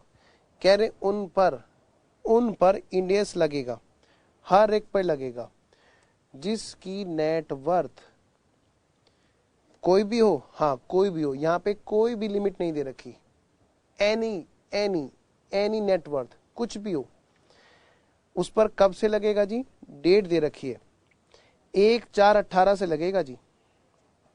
मतलब बेटे फाइनेंशियल ईयर कौन सा भाई? 18-19 और उसके बाद वाले, इन सब में इंड एस लगेगा ही लगेगा। तो भाई मैं ये उम्मीद कर रहा हूं कि आप सब बच्चे लोग इसको साथ साथ नोट भी कर रहे हैं। प्लीज बेटे जल्दी से नोट करें, क्योंकि कुछ बातें और हैं जो छोटी सी हमें इस चार्ट में लिखनी है।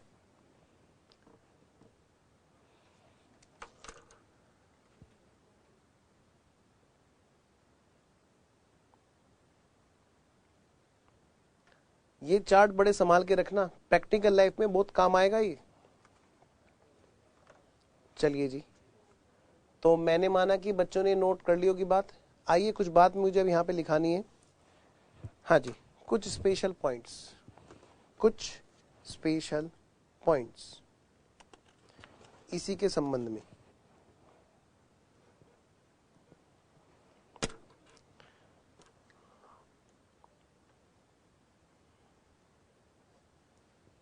लिखिए बेटे *1। हमने जो बातें यहां पे लिखी हैं कि नेटवर्थ 500 करोड़ से ज्यादा कंपनी जो लिस्टेड नहीं है, अनलिस्टेड है, NBFC listed, not listed, schedule bank, है ना, इन सब के होल्डिंग और सब्सिडरी पर भी ये चीज अप्लाई होनी है। पहले तो इसको लिख लो, क्या, होल्डिंग और सब्सिडियरी और जॉइंट वेंचर और associates of any of above, मतलब अगर इन पर इंडियस लग गया तो इनके रिश्तेदारों पे भी इंडियस लग जाएगा जी। Any of above will also apply Ind AS, apply IFRS। मैं IFRS बोलूं या इंड एएस बोलूं, इंडिया में हम एक ही बात मानेंगे, क्योंकि IFRS एज इट इज नहीं लगा रहे हम लोग, उनको अपने अकॉर्डिंग कन्वर्ट कर लिया, कन्वर्टेड का ही नाम है इंड एएस। तो कहते हैं वंस, एक बार किसी ने कमिटमेंट कर दी तो बस कर दी। सलमान खान वाली बात है यहाँ पे, जो डायलॉग है ना अपनी फिल्म का, वंस, एक बार इंड एएस लग गए तो बस लग गए, फिर पीछा नहीं छूटने वाला जी। Once Ind AS applied then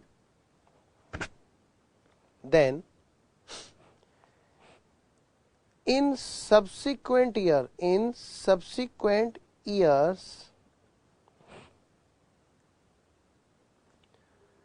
also Ind AS will be applied। एक बार बात छिड़ गई तो बस छिड़ी गई। अच्छा सर, हाँ, कोई कंपनी ऐसी भी है जो उसमें बच गई? मैंने कहा तुम देखो बेटे, जरा सोचो कौन सी कंपनी है जो बच गई, कौन सी कंपनी है जो बच गई? अनलिस्टेड कंपनी जो 250 करोड़ तक की है, जो 250 करोड़ तक की जिसकी नेटवर्थ है, छोटी कंपनी। आपको लग रहा होगा कि हमारे अकाउंटिंग स्टैंडर्ड खराब हो जाएंगे क्या? नहीं जी, जब तक उन पर भी इंड एएस नहीं लगेंगे तब तक उन पर क्या लगते रहेंगे? As, accounting standard. तो जरा बात लिखें फटाफट से, स्टार 3, मैं नेक्स्ट पेज पे लिखता हूं।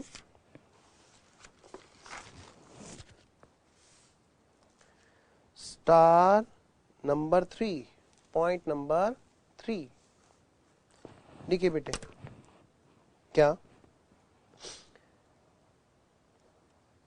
Companies which are not covered in above, जो अभी अभी हमने बात की है भाई, जिनको उसमें कवर नहीं किया गया है, shall apply, वो अप्लाई करेंगे। क्या अप्लाई करेंगे? shall apply accounting standard as per accounting standard rules 2006। ये देखते हुए कि वो SMC है या फिर वो नॉन SMC है, क्योंकि बेटे इंड एएस का तो क्राइटेरिया अलग है, वहां थोड़ा ना कोई SMC नॉन SMC देखा जाता है। यहाँ तो एक अलग क्राइटेरिया है कि भाई इनको तब से लगाने, इनको तब से लगाने। हाँ जी, नेक्स्ट। अब एक छोटा सा डाउट और आता है, ये स्पेशली सीए फाइनल वालों के लिए है और सीए इंटर के ग्रुप सेकंड वालों के लिए भी है। सीए इंटर के ग्रुप सेकंड में तो होल्डिंग कंपनी, सब्सिडी कंपनी जो अभी अभी आया है, वहां पर बेटे अकाउंटिंग स्टैंडर्ड बेस बात कही गई है, तो वहां उनको टेंशन लेने की जरूरत नहीं है। लेकिन जो बच्चे ये कॉमन क्लास देख रहे हैं, एक बेसिक वाली ये कॉमन क्लास देख रहे हैं जो सीए फाइनल में है, ये वैसे तो एक्सक्लूसिवली उन्हीं के लिए है, और इंटर वाले भी सुन लें, कल को उनको फाइनल में तो आना है ही। क्या? इंड एएस जो लगेंगे, इंड एएस जो लगेंगे मतलब जो फाइनेंशियल स्टेटमेंट बनेंगे एज पर इंड एएस, हाँ जी, वो कौन से वाले होंगे? कहते हैं दोनों के दोनों, Ind AS will apply to both, एक तो जो इंडिविजुअल बन रहे हैं ना, individual financial statement and also to consolidated financial statement. यहां मैं एक बात और कह दूं ताकि आसानी हो समझने में।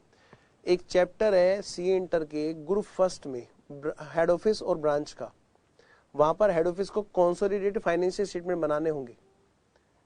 तो अगर किसी हेड ऑफिस पर या किसी ब्रांच पर अगर ये लग जाता है इंड एस, तो वहां पर दो तरह के स्टेटमेंट जो हेड ऑफिस को बनाने होते हैं वो दोनों ही पर इंड एस लग जाएगा। हेड ऑफिस का जो अपना इंडिविजुअल होता है प्लस जो कंसोलिडेटेड होता है। दूसरी बात मैं बोलता हूं जिससे फाइनल वाले बच्चे भी समझ जाएं। एक चैप्टर है जिसका नाम है holding and subsidiary company. Holding company, जब एक कंपनी दूसरी कंपनी के 50% से ज्यादा शेयर्स खरीद लेती है तो दूसरे पर होल्ड कर लेती है। तो ऐसी कंपनी जो दूसरे पर होल्ड कर रही है उसको भी एक एक्स्ट्रा रिपोर्टिंग करनी होती है कंसोलिडेटेड फाइनेंशियल स्टेटमेंट की। तो जो होल्डिंग कंपनी के अपने सेपरेट स्टेटमेंट बन रहे हैं वो तो है ही हैं, साथ साथ में उनकी जो एक्स्ट्रा रिपोर्टिंग है ना कंसोलिडेटेड फाइनेंशियल स्टेटमेंट, उन पर भी इंड एस लग जाएंगे अगर इंडिविजुअल पे लग रहे हैं तो। ठीक है, आगे बढ़ते हैं। Star number 5 sir. हाँ सर, जैसे 1/4/15 से आया था, 1/4/15 से क्या आया था? 1/4/15 से जो आया था यहाँ पर कि भाई आप इंड एस लगाना चाहो तो अपनी मर्जी से लगा सकते हो, वॉल्यूंटरी। याद है ना बेटे लास्ट क्लास में? क्या सर? अभी दिखाता हूं आपको ये वाला चार्ट कि 1/4/15 से चाहे तो कोई भी कंपनी लगाना चाहो लगा सकते हैं। हाँ सर, और बाकी के लिए मैंडेटरी आपने अभी भी लिखाया। हाँ बिल्कुल लिखाया। ऐसी भी तो कोई कंपनी होगी जिसमें जो यहां पर कवर नहीं होती होगी। हाँ बिल्कुल। और ऐसी भी कोई कंपनी होगी जिसके लिए मैंडेटरी की डेट 1/4/18 या 19 से है। हाँ, कि वो पिछले वाले केस में मतलब अगर वो 2018 वाले 18-19 में नहीं है तो क्या 17-18 में या किसी के लिए 1/4/19 से लगना है मान लिया। जैसे मैं इसकी बात करूं 1/4/19 से लगना है, ये एनबीएफसी है। ठीक है, और बाकी के लिए नहीं। स्पेशली अब ये बात इसी के लिए बची है कि ऐसे वाले केस में जिनके लिए बाद में जाके इंड एस मैंडेटरी हो रहे हैं, क्या वो आज से वॉल्यूंटरी अप्लाई कर सकते हैं? तो ध्यान रखना, वॉल्यूंटरी अप्लाई करने का, इंड एस को वॉल्यूंटरी अप्लाई करने का ऑप्शन सभी को दिया है लेकिन एनबीएफसी को ही नहीं दिया है बस। ठीक है, आइए मैं इसी को लिखाता हूं यहां पर, जल्दी से लिखें। Star number 5, only NBFC are not allowed to opt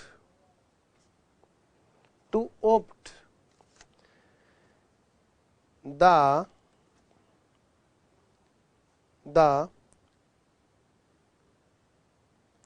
voluntary application of IND AS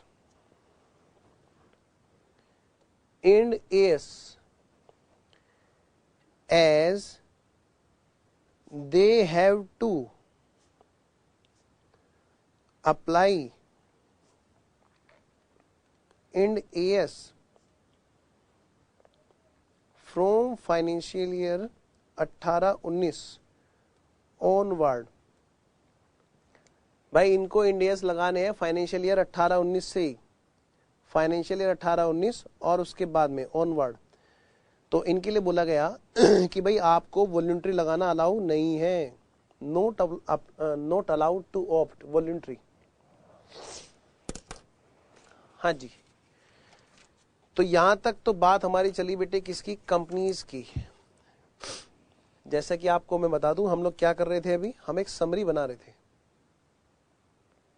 मैं जरा 2 मिनट रुक जाता हूं, हो सकता है कोई बच्चा नोट कर रहा हो।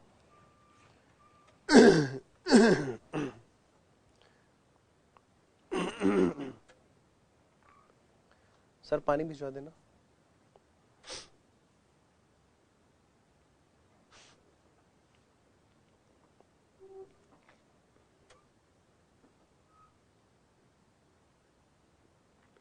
हाँ जी, तो आई होप कि आपने नोट कर लिया होगा। किसी का अगर रह गया होगा तो उन्होंने नोट कर लिया होगा। आइए अब मैं बात करता हूँ, वापस से आते हैं बेटे अपने चार्ट के मेन पार्ट पर। हम जो बना रहे थे, एक समरी बना रहे थे, समरी जो हमें एग्जाम में एक रात पहले हमें रिवाइज करने में हेल्प करे पूरे चैप्टर को, कंपनीज। और फिर हम बात कर रहे थे अदर्स के लिए, अदर देन कंपनीज, यानी बेटे नॉन कॉर्पोरेट बिजनेस एंटिटी की मैं बात कर रहा हूँ। मैं ट्रस्ट की बात नहीं कर रहा, मैं चैरिटेबल ट्रस्ट या एनपीओ की बात नहीं कर रहा, ना मैं सोसाइटी की बात कर रहा हूँ, मैं बिजनेस कंसर्न की बात कर रहा हूँ। क्या कि जो नॉन कॉर्पोरेट एंटिटीज हैं, हाँ जी, आइए हम उनकी बात करते हैं। नॉन कॉर्पोरेट एंटिटीज तो समरी का बेटे दूसरा पार्ट, फॉर अदर्स। पहले तो इस अदर्स का मतलब लिखिए, non corporate entities, non corporate entities. हाँ जी, इनको चेक करना होता है जब at the end of accounting period, जब फाइनेंशियल ईयर, मतलब बेटे अपना अकाउंटिंग ईयर खत्म होने वाला है, तो उस टाइम पर ये लोग चेक करेंगे क्या, इन सब बातों को, और तब जाके डिसाइड होगा कि वो नॉन कॉर्पोरेट होने के बाद में वो किस में आते हैं। ये बातें किसने कही बेटे, रूल 2006 ने बांटी। इन्होंने नॉन कॉर्पोरेट एंटिटीज को 3 लेवल में बांटा। सबसे पहले लेवल 1, दूसरा क्या होगा बताओ, लेवल 2, और तीसरा of course none other than level 3।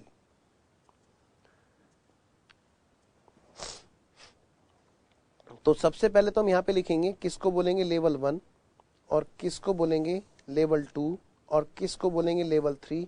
सबसे पहले तो ये बात, एक समरी हम लोग बना रहे हैं।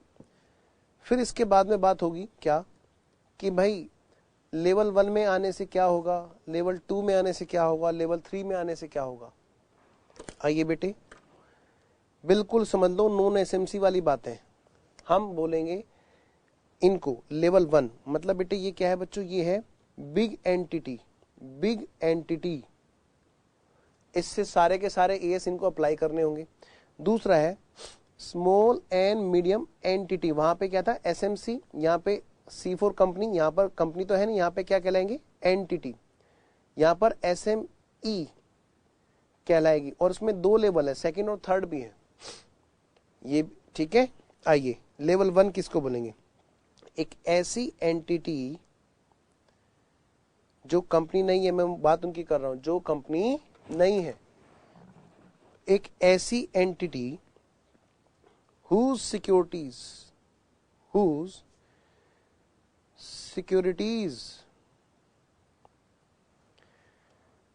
are listed or in process of listing। या तो बेटे वो लिस्टेड है या फिर इन प्रोसेस ऑफ लिस्टिंग है, ठीक है। मतलब लिस्टिंग के लिए उन्होंने एप्लीकेशन लगा रखी है, कुछ फॉर्मेलिटीज हैं जो रह रही हैं। कहां पर भाई, कहां पर, at any RSE recognised stock exchange. जैसे म्यूचुअल फंड वगैरह के लिए बात होगी, यहाँ पर कंपनीज की बात तो होगी नहीं।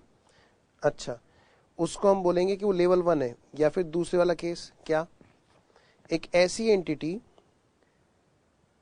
एंटिटी जो बिजनेस कर रही है डूइंग बिजनेस, किस चीज का भाई, ऑफ बैंकिंग, या तो बेटे वो बैंकिंग का काम कर रही है, बैंकिंग का बिजनेस कर रही है, या भाई इंश्योरेंस का काम कर रही है, इंश्योरेंस का बिजनेस कर रही है, ठीक है। और ध्यान रहे, और या फिर वो और फाइनेंशियल इंस्टीट्यूशंस, फाइनेंशियल इंस्टीट्यूशन है,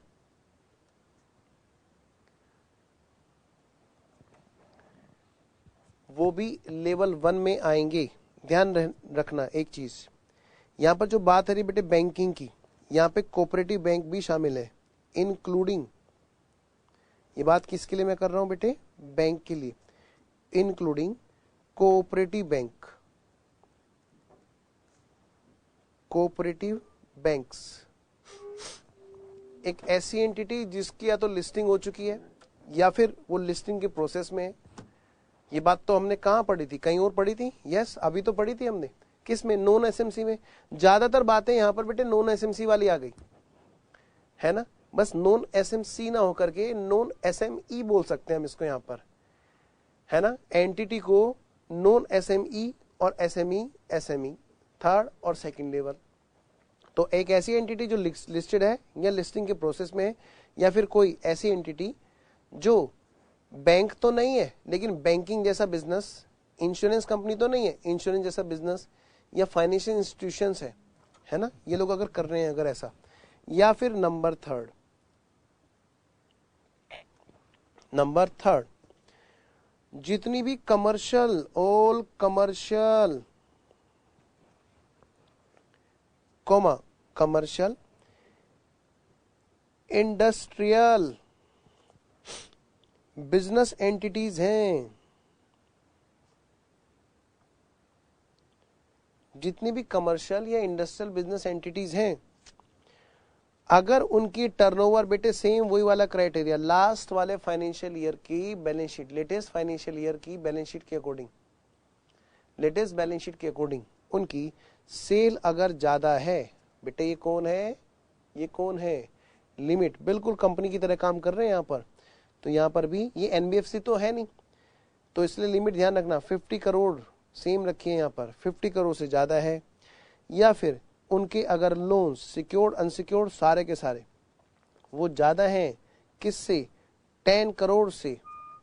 बस यहां पर ध्यान रखना ये loan includes public deposit also, यहां पर बेटे पब्लिक डिपॉजिट को भी शामिल करते हुए बात कर रहे हैं आल्सो, कि इन सबको जोड़ करके देखेंगे, अगर वो 10 करोड़ से ज्यादा है तो भाई वो बड़ी ऑर्गेनाइजेशन है, बड़ी एंटिटी है, और बड़ा होने से क्या होगा, उसको कोई माफी नहीं है, उसको सारे के सारे एएस लगाने पड़ेंगे। नंबर 4 पॉइंट कहते हैं इसका होल्डिंग और सब्सिडरी वाला जो कनेक्शन है, यहां पे जॉइंट वेंचर और एसोसिएट नहीं लिखा हुआ, तो या तो ये जो लिस्टेड है या लिस्टेड होने वाले हैं, या फिर ऐसी ऑर्गेनाइजेशन जो काम कर रही है बैंक का, इंश्योरेंस कंपनी का, ठीक है, या कोई फाइनेंशियल इंस्टीट्यूशन, या फिर क्या एक ऐसी ऑर्गेनाइजेशन जो कमर्शियल है या इंडस्ट्रियल है, मतलब बेटे मैन्युफैक्चरिंग का काम होता होगा ना वहां पे। तो ऐसे केस में अगर उनकी सेल 50 करोड़ से ज्यादा या फिर लोन 10 करोड़ से ज्यादा हो गए तो भी वो बिग एंटिटी में आएगा। साथ साथ में इनके होल्डिंग और सब्सिडी को पकड़ा गया है, यहां पर नहीं पकड़ा गया है जॉइंट वेंचर और एसोसिएट्स को, ठीक है। नेक्स्ट आइए जी, इसका ऐसा होने से क्या होगा भाई, ऐसा होने से क्या होगा, इसका क्या इफेक्ट होगा, इफेक्ट्स, क्या इफेक्ट होंगे जी, ऑल एएस विल अप्लाई, सारे के सारे एएस लग जाएंगे। बस नहीं लगेंगे यहां पर एक एएस तो बेटे 25 है, वहां पर थोड़ी सी पार्शियल एग्जम्पशन है, फिलहाल उसको इग्नोर करता हूं। क्या इनको कोई फुल एग्जम्पशन है, क्या इनको कोई फुल्ली माफी है, फुल्ली एग्जम्पशन किसी एएस से, आंसर इज नो, नो। क्या इनकी कोई पार्शियल एग्जम्पशन है, हाँ सिर्फ एक में है, AS25 में आती है पार्शियल एग्जाम्पशन, सिर्फ और सिर्फ AS25। बेटे प्लीज लिख लेना, तरीके से लिखना, सिर्फ AS25 इसके लिए पार्शियल एग्जाम्प्ट है। और तीसरी एग्जाम्पशन है जो सभी के लिए है, जो सभी के लिए कॉमन है, वो आती है कब, अगर रेगुलेशन, ये है बेटे रेगुलेशन बेसिस पर, यानी अगर वो चीज, अगर वो ट्रांजैक्शन हो रही है तो अकाउंटिंग स्टैंडर्ड लगता है, और अगर वो ट्रांजैक्शन नहीं हो रही तो अकाउंटिंग स्टैंडर्ड नहीं लगता है। क्या कहा कि ये जो अब तीसरी वाली माफी है ये उसी को मिलेगी जिस पर वो AS लग रहा होगा। अब जब AS लगेगा ही नहीं तो माफी किस बात की। तो ये क्या कहा गया, अगर वो उस रेगुलेशन में आ रहे हैं तो ठीक है, उनके लिए वो माफ हो जाएगी, और अगर वो उस रेगुलेशन में नहीं आ रहे हैं तो उनके लिए माफ नहीं होगी। और मैं बता दूं आपको, ये रेगुलेशन बेस वाली एग्जाम्पशन ये सभी के लिए कॉमन है, चाहे वो आपका बिग लेवल हो, चाहे SME का सेकेंड लेवल हो, चाहे वो आपका SME का थर्ड लेवल हो, चाहे वो आपका बिग लेवल हो, चाहे वो आपका SME का सेकेंड लेवल हो, चाहे वो आपका SME का थर्ड लेवल हो। यहां पे कुछ AS माफ है, AS21, 23, 27, ये इनको माफ है बेटे, बल्कि इसको भी आप यहां से हटा लो, यहां लिखो AS25 और 27, AS25 और 27 ऐसा कर लो तो ज्यादा अच्छा रहेगा। 21, 23, 25, 27, AS21, 23, 25, 27, AS21, 23, 25, 27। ये तब लगते हैं जब एक पार्टिकुलर ट्रांजैक्शन ओकर हो रही होती है, ठीक है, जब पार्टिकुलर रेगुलेशन उन पर लग रही होती है, अदरवाइज नहीं लगेगा बेटे। चलिए जी, कुछ यहां पर फुल्ली एग्जाम्पशन होंगी और कुछ यहां पर पार्शियल एग्जाम्पशन होंगी, ठीक है जी, कुछ यहां पर फुल्ली एग्जाम्पशन होगी और बेटे कुछ यहां पर होगी partial exemption.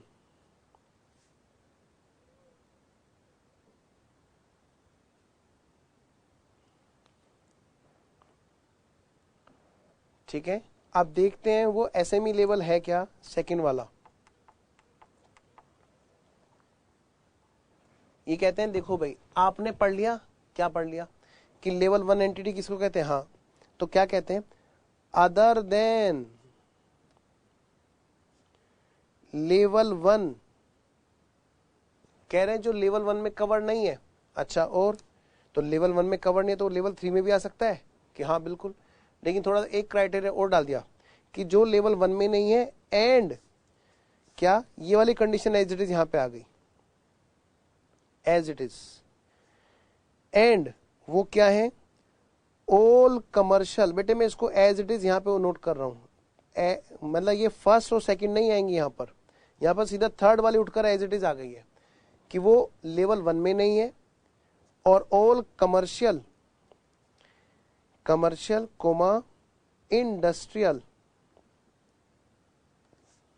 Business entities, business entities, थोड़ा ध्यान से करना, पहले मुझे लिखने दो, सिर्फ समझने पे ध्यान दो। रिकॉर्डिंग हुई तो क्या हुआ, टेंशन मत लेना, टाइम बिल्कुल भी ऐसा नहीं लगेगा आपको कि भाई हम नोट करने का टाइम नहीं मिल रहा है, पूरा ध्यान इधर रखो। यहां बात किसकी थी, यहां 50 करोड़ से ज्यादा की है। यहां पर कह रहे हैं, यहां पर सेल जिसकी रही हो, किससे, लास्ट फाइनेंशियल ईयर में, किससे, 1 करोड़ से ज्यादा और 50 करोड़ तक। अगर 50 करोड़ से ज्यादा हो गया तो लेवल 1 में आ जाएगा। दूसरी बात, अगर उसके लोन्स रहे हो, चाहे वो सिक्योर्ड हो अनसिक्योर्ड, 1 करोड़ से ज्यादा, लेकिन बेटे 50 करोड़ तक, तो ऐसे केस में उसको बोला गया कि वो क्या बन जाएगी हमारी SME लेवल 2। एक और चीज, सी पॉइंट, ये वाला मतलब मैं इसको नाम दूं, अगर इसको मैं नाम देता हूं नंबर 1, तो एक तो ये कंडीशन है। नंबर 2 कंडीशन सेम है वैसे यहां पर, होल्डिंग और सब्सिडियरी, यहां पर भी सेम था, ऑफ एनी ऑफ अबोव, वही बात बेटे यहां पर है, ऑफ एनी ऑफ अबोव, इन दोनों में से, मतलब जो भी कंपनियां ऊपर लिखी हुई हैं उनकी होल्डिंग और सब्सिडी भी। सर इंडिविजुअल पार्टनरशिप फर्म की भी होल्डिंग हो सकती है? हाँ, क्यों नहीं हो सकती। वो किसी कंपनी के 50% से ज्यादा शेयर खरीद लें, हाँ। या वो किसी की सब्सिडी हो सकते हैं, बिल्कुल हो सकते हैं, अगर उनके यहाँ पर बोर्ड ऑफ डायरेक्टर्स में 50% से ज्यादा का कंट्रोल आ जाए। ये सब बातें खैर आप पढ़ेंगे जब आप होल्डिंग और सब्सिडी के बारे में चर्चा करेंगे। फिलहाल बस इतना ध्यान रखो कि वो ऑर्गेनाइजेशन भी, भले ही वो कंपनी ना हो, तब भी वो होल्डिंग सब्सिडी बन सकते हैं और वो लेवल 2 में भी आ सकते हैं। क्या हुआ इनके लिए, कहते हैं अगर ऐसे केस में हो जाएंगे तो मैं रुक गया, जैसे मैंने आपसे कहा था कि भाई पहले समझने पे ध्यान देना, प्लीज आप इसको नोट कर लें। और मैं गया रुक, क्योंकि मैंने आपसे कहा था कि मैं आपको नोट करने के लिए टाइम दे दूंगा।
चलिए जी, तो मेरे ख्याल आपने नोट कर लिया है।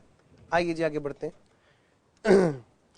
तो फुल्ली एग्जामिशन में 2 एएस, ठीक है, AS3 और AS17, AS3 और AS17। और पार्शियल एग्जामिशन में AS15, 19, 20, 28 और 29। AS15, 19, 20, 28 और 29। लेवल 3 में अगर मैं आऊं, पहली बात तो लेवल 3 में आएंगे क्या, वहां पर तो सिर्फ इतना लिखा है, other than level 1 and level 2। कह रहे जो लेवल 1 और लेवल 2 में नहीं है वो लेवल 3 में है, ठीक है। तो ध्यान से बच्चों, यहां पर अगर मैं देखूं तो यहां पर कौन सी ऑर्गेनाइजेशन कवर होंगी, आप खुद ही हिसाब लगाओ। भाई ये तो यहां पर है नहीं है जी, अदर देन लेवल 1 और लेवल 2। तो पहला और दूसरा पॉइंट तो सेकंड में नहीं आया, लेवल 2 में नहीं आया। थर्ड और फोर्थ पॉइंट चल रहा था, यहां पर 50 करोड़ से ज्यादा, यहां 1 करोड़ से ज्यादा, 50 करोड़ तक। तो यहां पर कौन सी आने वाली है, बोलो। हाँ, यहां पर 1 करोड़ से कम या 1 करोड़ तक, अप टू 1 करोड़ जिनकी सेल है, जिनकी सेल अप टू 1 करोड़ है। और जिनके लोन कौन से हैं, अप टू 1 करोड़ है, क्योंकि बेटे 1 करोड़ से ज्यादा 50 करोड़ तक, और यहाँ पर 50 करोड़ से, सॉरी अरे ये गड़बड़ हो गया, ये 10 करोड़ है, 1 करोड़ से ज्यादा और 10 करोड़ तक, और यहाँ पर 10 करोड़ से ज्यादा, और यहाँ पर क्या होगा 1 करोड़ से कम। ठीक है सर, होगा क्या आप ये बताओ थर्ड लेवल बनने से?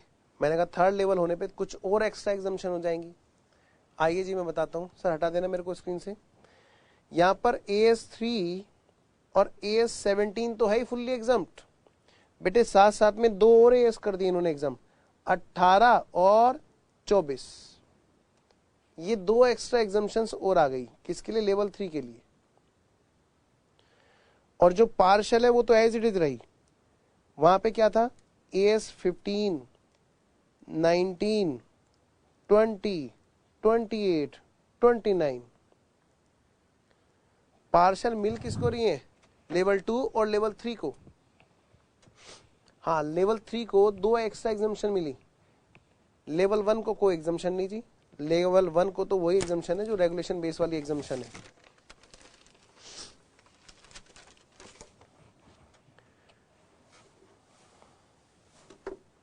हाँ जी,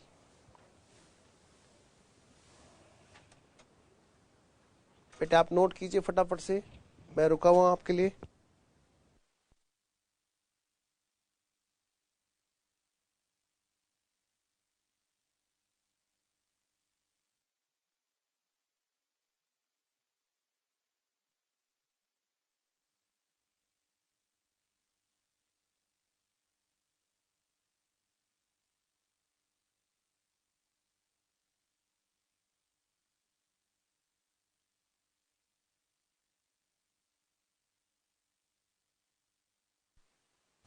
हाँ जी, तो बेटा आपने कर लिया होगा नोट, आइए फिर आगे बढ़ते हैं। हाँ जी, हटा लीजिए सर, मेरे को भी लेगी सर। जी सर, चलिए जी, अब हम लोग स्टार्ट कर रहे हैं कहानी नफरा, नाकाज और सेक्शन 133। है क्या ये, क्या चल क्या रहा है ये? आज हम लोग जो बात करने जा रहे हैं, अब इससे आगे की कहानी बेटे, उसके बाद में सही मायने में हम लोग एकदम सही ट्रैक पे और सही जगह पर पहुंचेंगे। ये जो मैं बात कर रहा हूं ये एक हिस्ट्री है, हमारे यहाँ पर इंड एस आने की कहानी है। इंड एस, आप इसको फ्रेमवर्क बोल सकते हैं बेटे, रोड मैप भी बोल सकते हैं, जो हमने भी थोड़ा सा डिस्कस किया था पहले। और एक छोटी सी बात और है यहाँ पर कि जिसको आपको ध्यान रखना होगा कि क्या ये, सबसे पहला क्वेश्चन, क्या ये चीज जरूरी है जो हम अब करने जा रहे हैं? मैं बेटे पहले उसका आंसर दे दूं, बिल्कुल जरूरी है। ऐसा क्यों? क्योंकि हम जिस अकाउंटिंग वर्ल्ड में हैं वहां पर सिर्फ अपने इंडिया के ही अकाउंटिंग स्टैंडर्ड से काम नहीं चलेगा, साथ में हमें पढ़ने भी है, आगे जाकर पढ़ने, चाहे फाइनल में, चाहे हमें प्रैक्टिकल लाइफ में ट्रांजैक्शन करने में उनका यूज करना है। तो ये हिस्ट्री हमारे लिए बहुत जरूरी है, कुछ चीज पढ़ना है यहाँ पर। ठीक है, आइए शुरू करते हैं। नाउ स्टार्टिंग नफरा कोमा नाकाज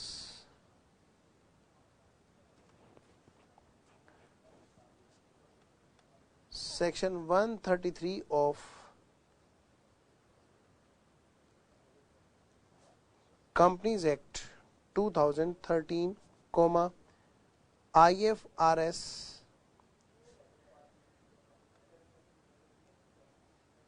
coming in India history।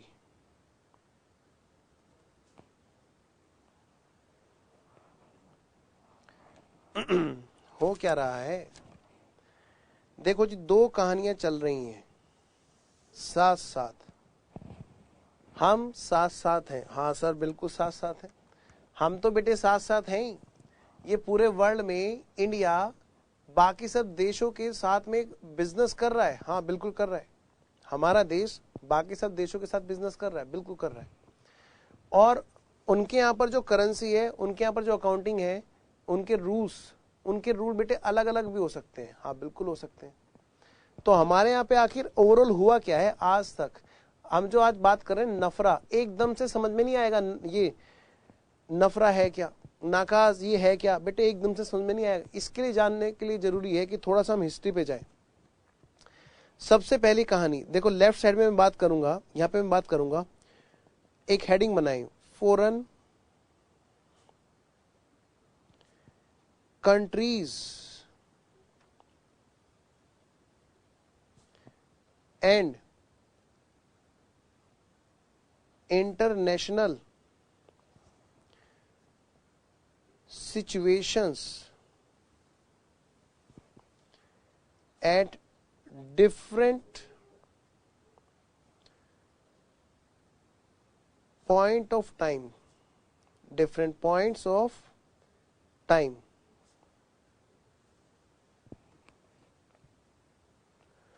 और यहां पर in India their effects,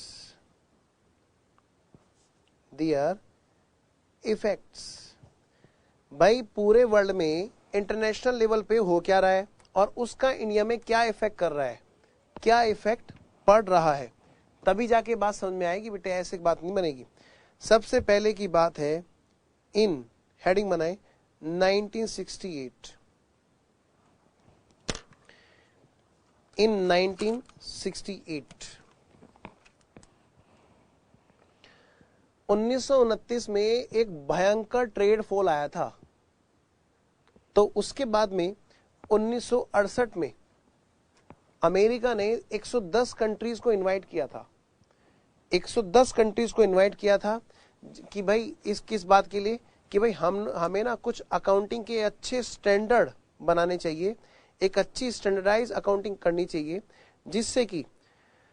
जिससे कि सारी चीजें एकदम सही अकाउंट फॉर हो, ठीक है। और उसके बाद में एज ए रिजल्ट उन्होंने क्या किया था, इस मीटिंग के बाद में दो कमेटी बनाई थी, एक वैट कमेटी और एक बेटे टर्न बोर्ड कमेटी। और इनसे क्या हुआ, जिसके अकॉर्डिंग ये बात डिसाइड होनी थी कि भाई आखिर चाहिए क्या अकाउंटिंग के लिए, जो इंटरनेशनल लेवल पर सभी लोगों को आखिर किस किस चीज की जरूरत पड़ती है, क्या क्या उनकी डिजायर रहती है, उनका क्या व्यू रहता है अकाउंटिंग के लिए, ठीक है ना, ताकि हम अपने यहाँ पर और पूरे वर्ल्ड में एक अकाउंटिंग की एक अच्छी स्टैंडर्ड्स अपग्रेड कर सकें। सर ये बातें क्यों पढ़नी है, ये बातें इसलिए पढ़नी है बेटे, एकदम से इंड एएस, आईएफआरएस या नफरा या नाकाज या उनके इफेक्ट इंडिया के अंदर क्या क्या हुए, एकदम से बात समझ में नहीं आएगी। सारी कहानी एक चेन से मैं आपको बताने जा रहा हूं और शायद ही आपको ये बात किसी क्लास में मिले। प्लीज आप लिखिएगा, लिखते चलते हैं और बात करते चलते हैं। हाँ जी, आफ्टर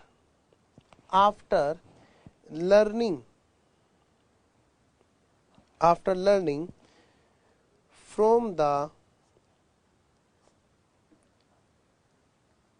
ट्रेड फॉल ऑफ 1929, बेटे 1929 में जो बिजनेस डूब गया था बिल्कुल उनके ट्रेड फॉल के कारण से, अमेरिका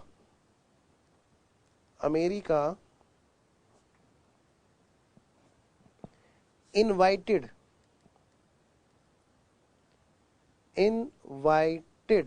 अमेरिका ने इनवाइट किया था 110 कंट्रीज के लोगों को, 110 कंट्रीज की प्लीज आइए टू व्हाइट हाउस। पता है उनका वहां पे व्हाइट हाउस है, हाँ सर, वहीं पे उन्होंने बुलाया था।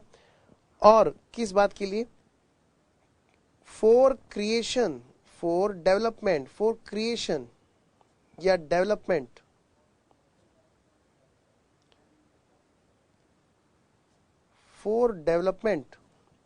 Of some standards in accounting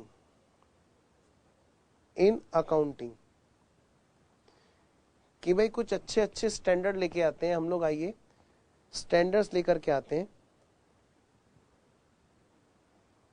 in accounting में।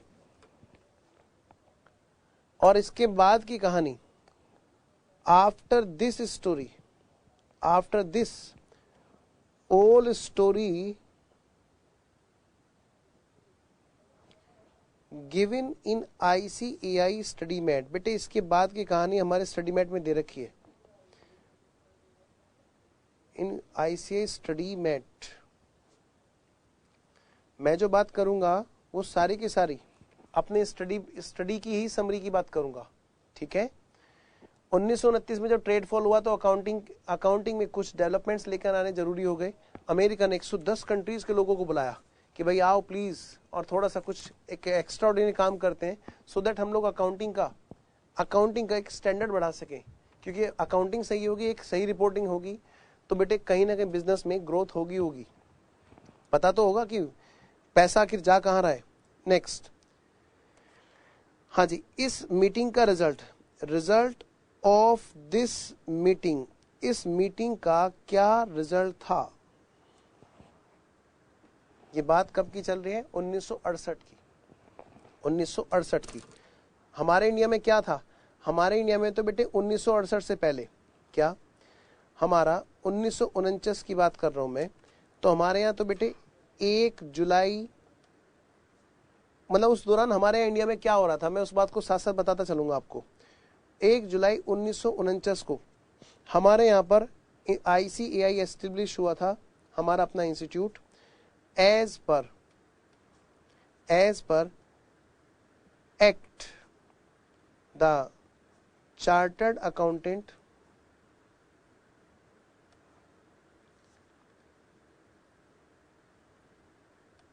एक्ट 1949, ठीक है। और इधर क्या चल रहा था बेटे, बाहर वर्ल्ड में जरा देखे तो सही, उन्होंने एक कारस्तानी की।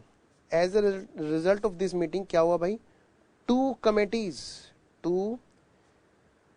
कमिटीज वर फ्रेम्ड। ये बहुत ही इंटरेस्टिंग स्टोरी है, आप ढंग से पढ़ना इसको। फ्रेम्ड कौन कौन सी भाई, एक तो भाई वैट कमिटी, और दूसरी एक और, इसका नाम था टर्न बोर्ड कमेटी। और इनको टारगेट दिया गया कि भाई आपको रिसर्च करनी है, पूरी तगड़ी सी रिसर्च है, एकदम तसल्ली वाली, इंटरनेशनल लेवल पर हर कंट्री में आपको रिसर्च करनी है कि आखिर चाहते क्या है अकाउंटिंग में, मतलब क्या रिक्वायरमेंट है अकाउंटिंग की हर तरह से। हाँ जी,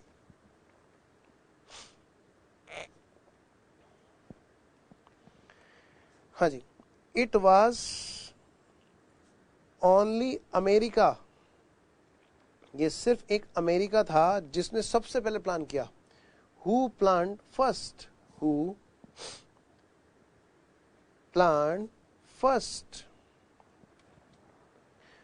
फॉर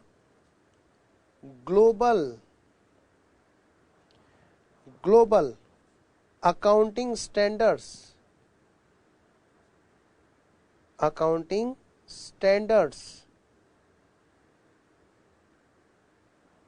सबसे पहले अमेरिका ने प्लान किया था कि भाई एक ग्लोबल अकाउंटिंग स्टैंडर्ड बननी चाहिए। एंड अमेरिका टोल्ड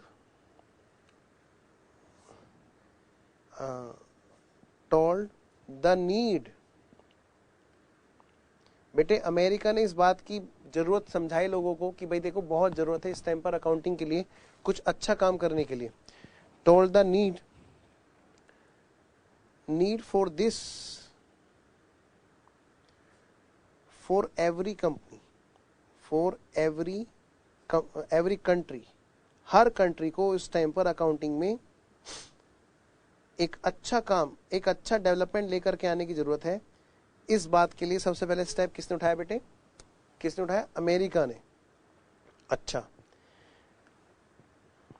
और बोथ कमिटीज दोनों कमिटीज ने क्या किया, both committees research for 3 years, बेटे उन्होंने 3 साल रिसर्च की। और किस बारे में, आइए जरा बात करते हैं।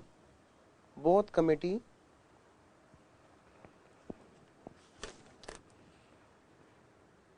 made research, both committees were made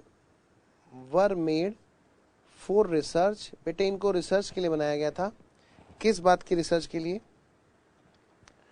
for 3 years, कि भाई आपको 3 साल लगेंगे. 3 साल के लिए आपको छोड़ा जाता है कि आप एक काम करो, ये रिसर्च करो. कौन कौन सी रिसर्च? मैं नेक्स्ट पेज पर लिख रहा हूं, ये इधर ही लिख दूं. चलो इधर लिखते हैं. नंबर 1 क्या था जी? किस बात की रिसर्च करनी थी? Number 1 about the change require in accounting, कि भाई अकाउंटिंग के अंदर क्या चेंज की आवश्यकता है. About the change require in accounting. और दूसरी वाली बात नंबर 2 कि भाई क्या थॉट प्रोसेस रहता है, थॉट्स ऑफ बिजनेस एंटिटीज, कि बिजनेस एंटिटीज जो है वो क्या व्यू रखती हैं अकाउंटिंग के लिए, उनका क्या व्यूज रहता है, मतलब कितनी इंपॉर्टेंस उसको देती हैं, उनका क्या व्यूज रहता है, कि वो क्या टारगेट लेकर के चलती हैं, कि भाई हम अकाउंटिंग कर रहे हैं तो हमारा मेन पर्पस क्या है.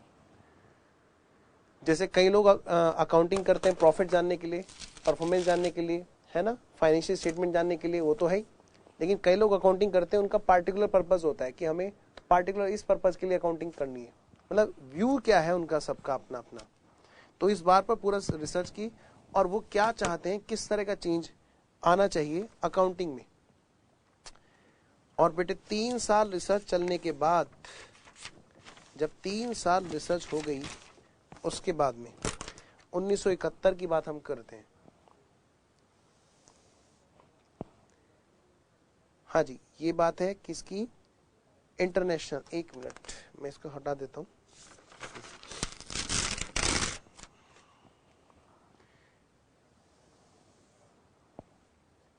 International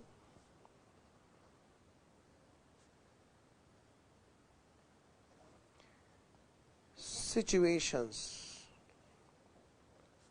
at different points of time. और यहां पर in India their effects.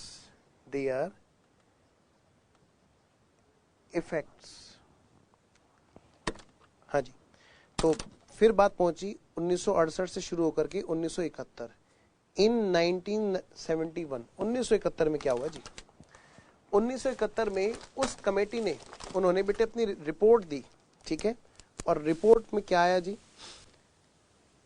Report of research was submitted.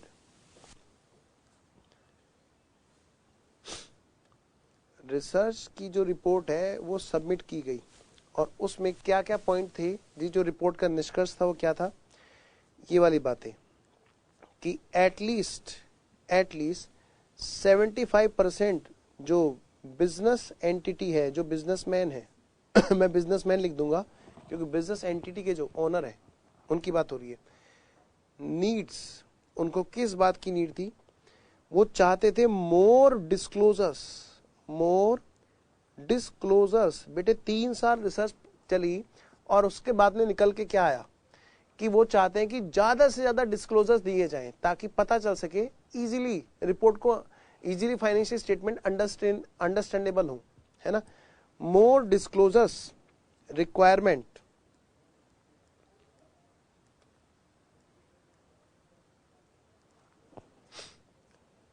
That is, और एक और बात क्या? मोर क्लियरिटी, कॉमा मोर अंडरस्टैंडेबिलिटी,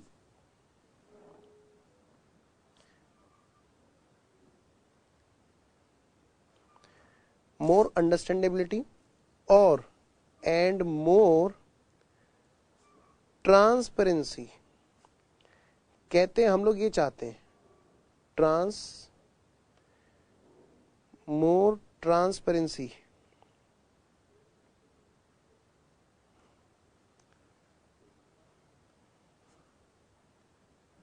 मोर ट्रांसपेरेंसी। 1971 में रिपोर्ट बेटे जब दी गई थी रिसर्च की, तो ये बात निकल के आई। इंडिया में कुछ हो रहा था क्या? ना, आराम से बैठे थे, कोई बात नहीं हो रही थी, ये तो बाहरी रिसर्च चल रही थी।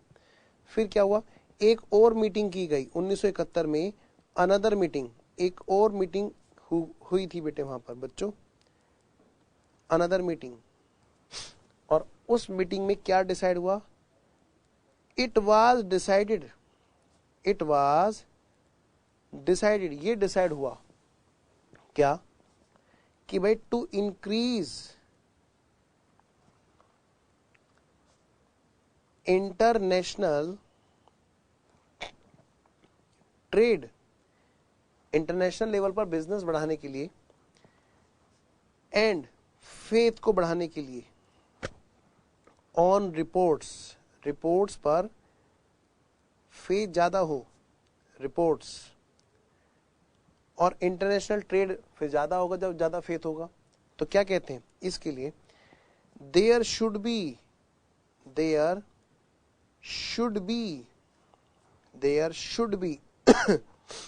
स्टैंडर्डाइज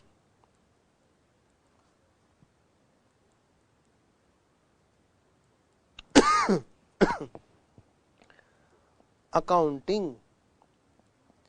बेटे स्टैंडर्डाइज अकाउंटिंग हो, सब जगह पर एक ही जैसी अकाउंटिंग हो, सब जगह पर एक अच्छे स्टैंडर्ड की अकाउंटिंग हो, ऐसा डिसाइड हुआ था उस मीटिंग में। और फिर इसके बाद में 1973 की कहानी शुरू हुई। ठीक है, तो आगे की हिस्ट्री हम लोग नेक्स्ट क्लास में करेंगे, और वहीं से बात सही ढंग से समझ में आएगी। क्योंकि बेटे अगर हम लोग हिस्ट्री आज की क्लास में पूरी करेंगे और नफरा और वो उन चीजों को नेक्स्ट क्लास में पूरी करेंगे, तो कहीं ना कहीं फिर से लिंक टूट जाएगा। इस हिस्ट्री का अपने आप में बड़ा अच्छा लिंक है, जिसके बेसिस पर आपको इजीली कैच हो जाएगा कि नफरा है क्या, नकाज है क्या, और क्या क्या इंडिया के अंदर अकाउंटिंग में क्यों चेंज आया। और कई सारे तो ऐसी उलझने हैं जिसमें IFRS के नंबर्स तक याद आपको हो जाएंगे यहीं पे क्लासेस में, क्योंकि वहां पर नंबर्स आगे पीछे भी हैं। ठीक है, तो मैं बात करूंगा अगली क्लास में यहां से आगे की हिस्ट्री लेते हुए, और बातें हमारी तभी कंप्लीट होंगी। ठीक है, तो आज की क्लास में मैं आपको एक छोटा सा होमवर्क दे रहा हूं कि पिछली 2 क्लासेस में जो हमने हिस्ट्री पढ़ी, जो चीज हमने पढ़ी, आप प्लीज एक बार उसको रिवाइज कर लेना, क्योंकि अगली क्लासेस में आपको मजा तभी आएगा जब यहां तक की बात आपके दिमाग में होगी। ठीक है, चलिए फिर मैं अभी क्लास रोकता हूं, हम लोग नेक्स्ट क्लास में मिलते हैं। Thank you so much.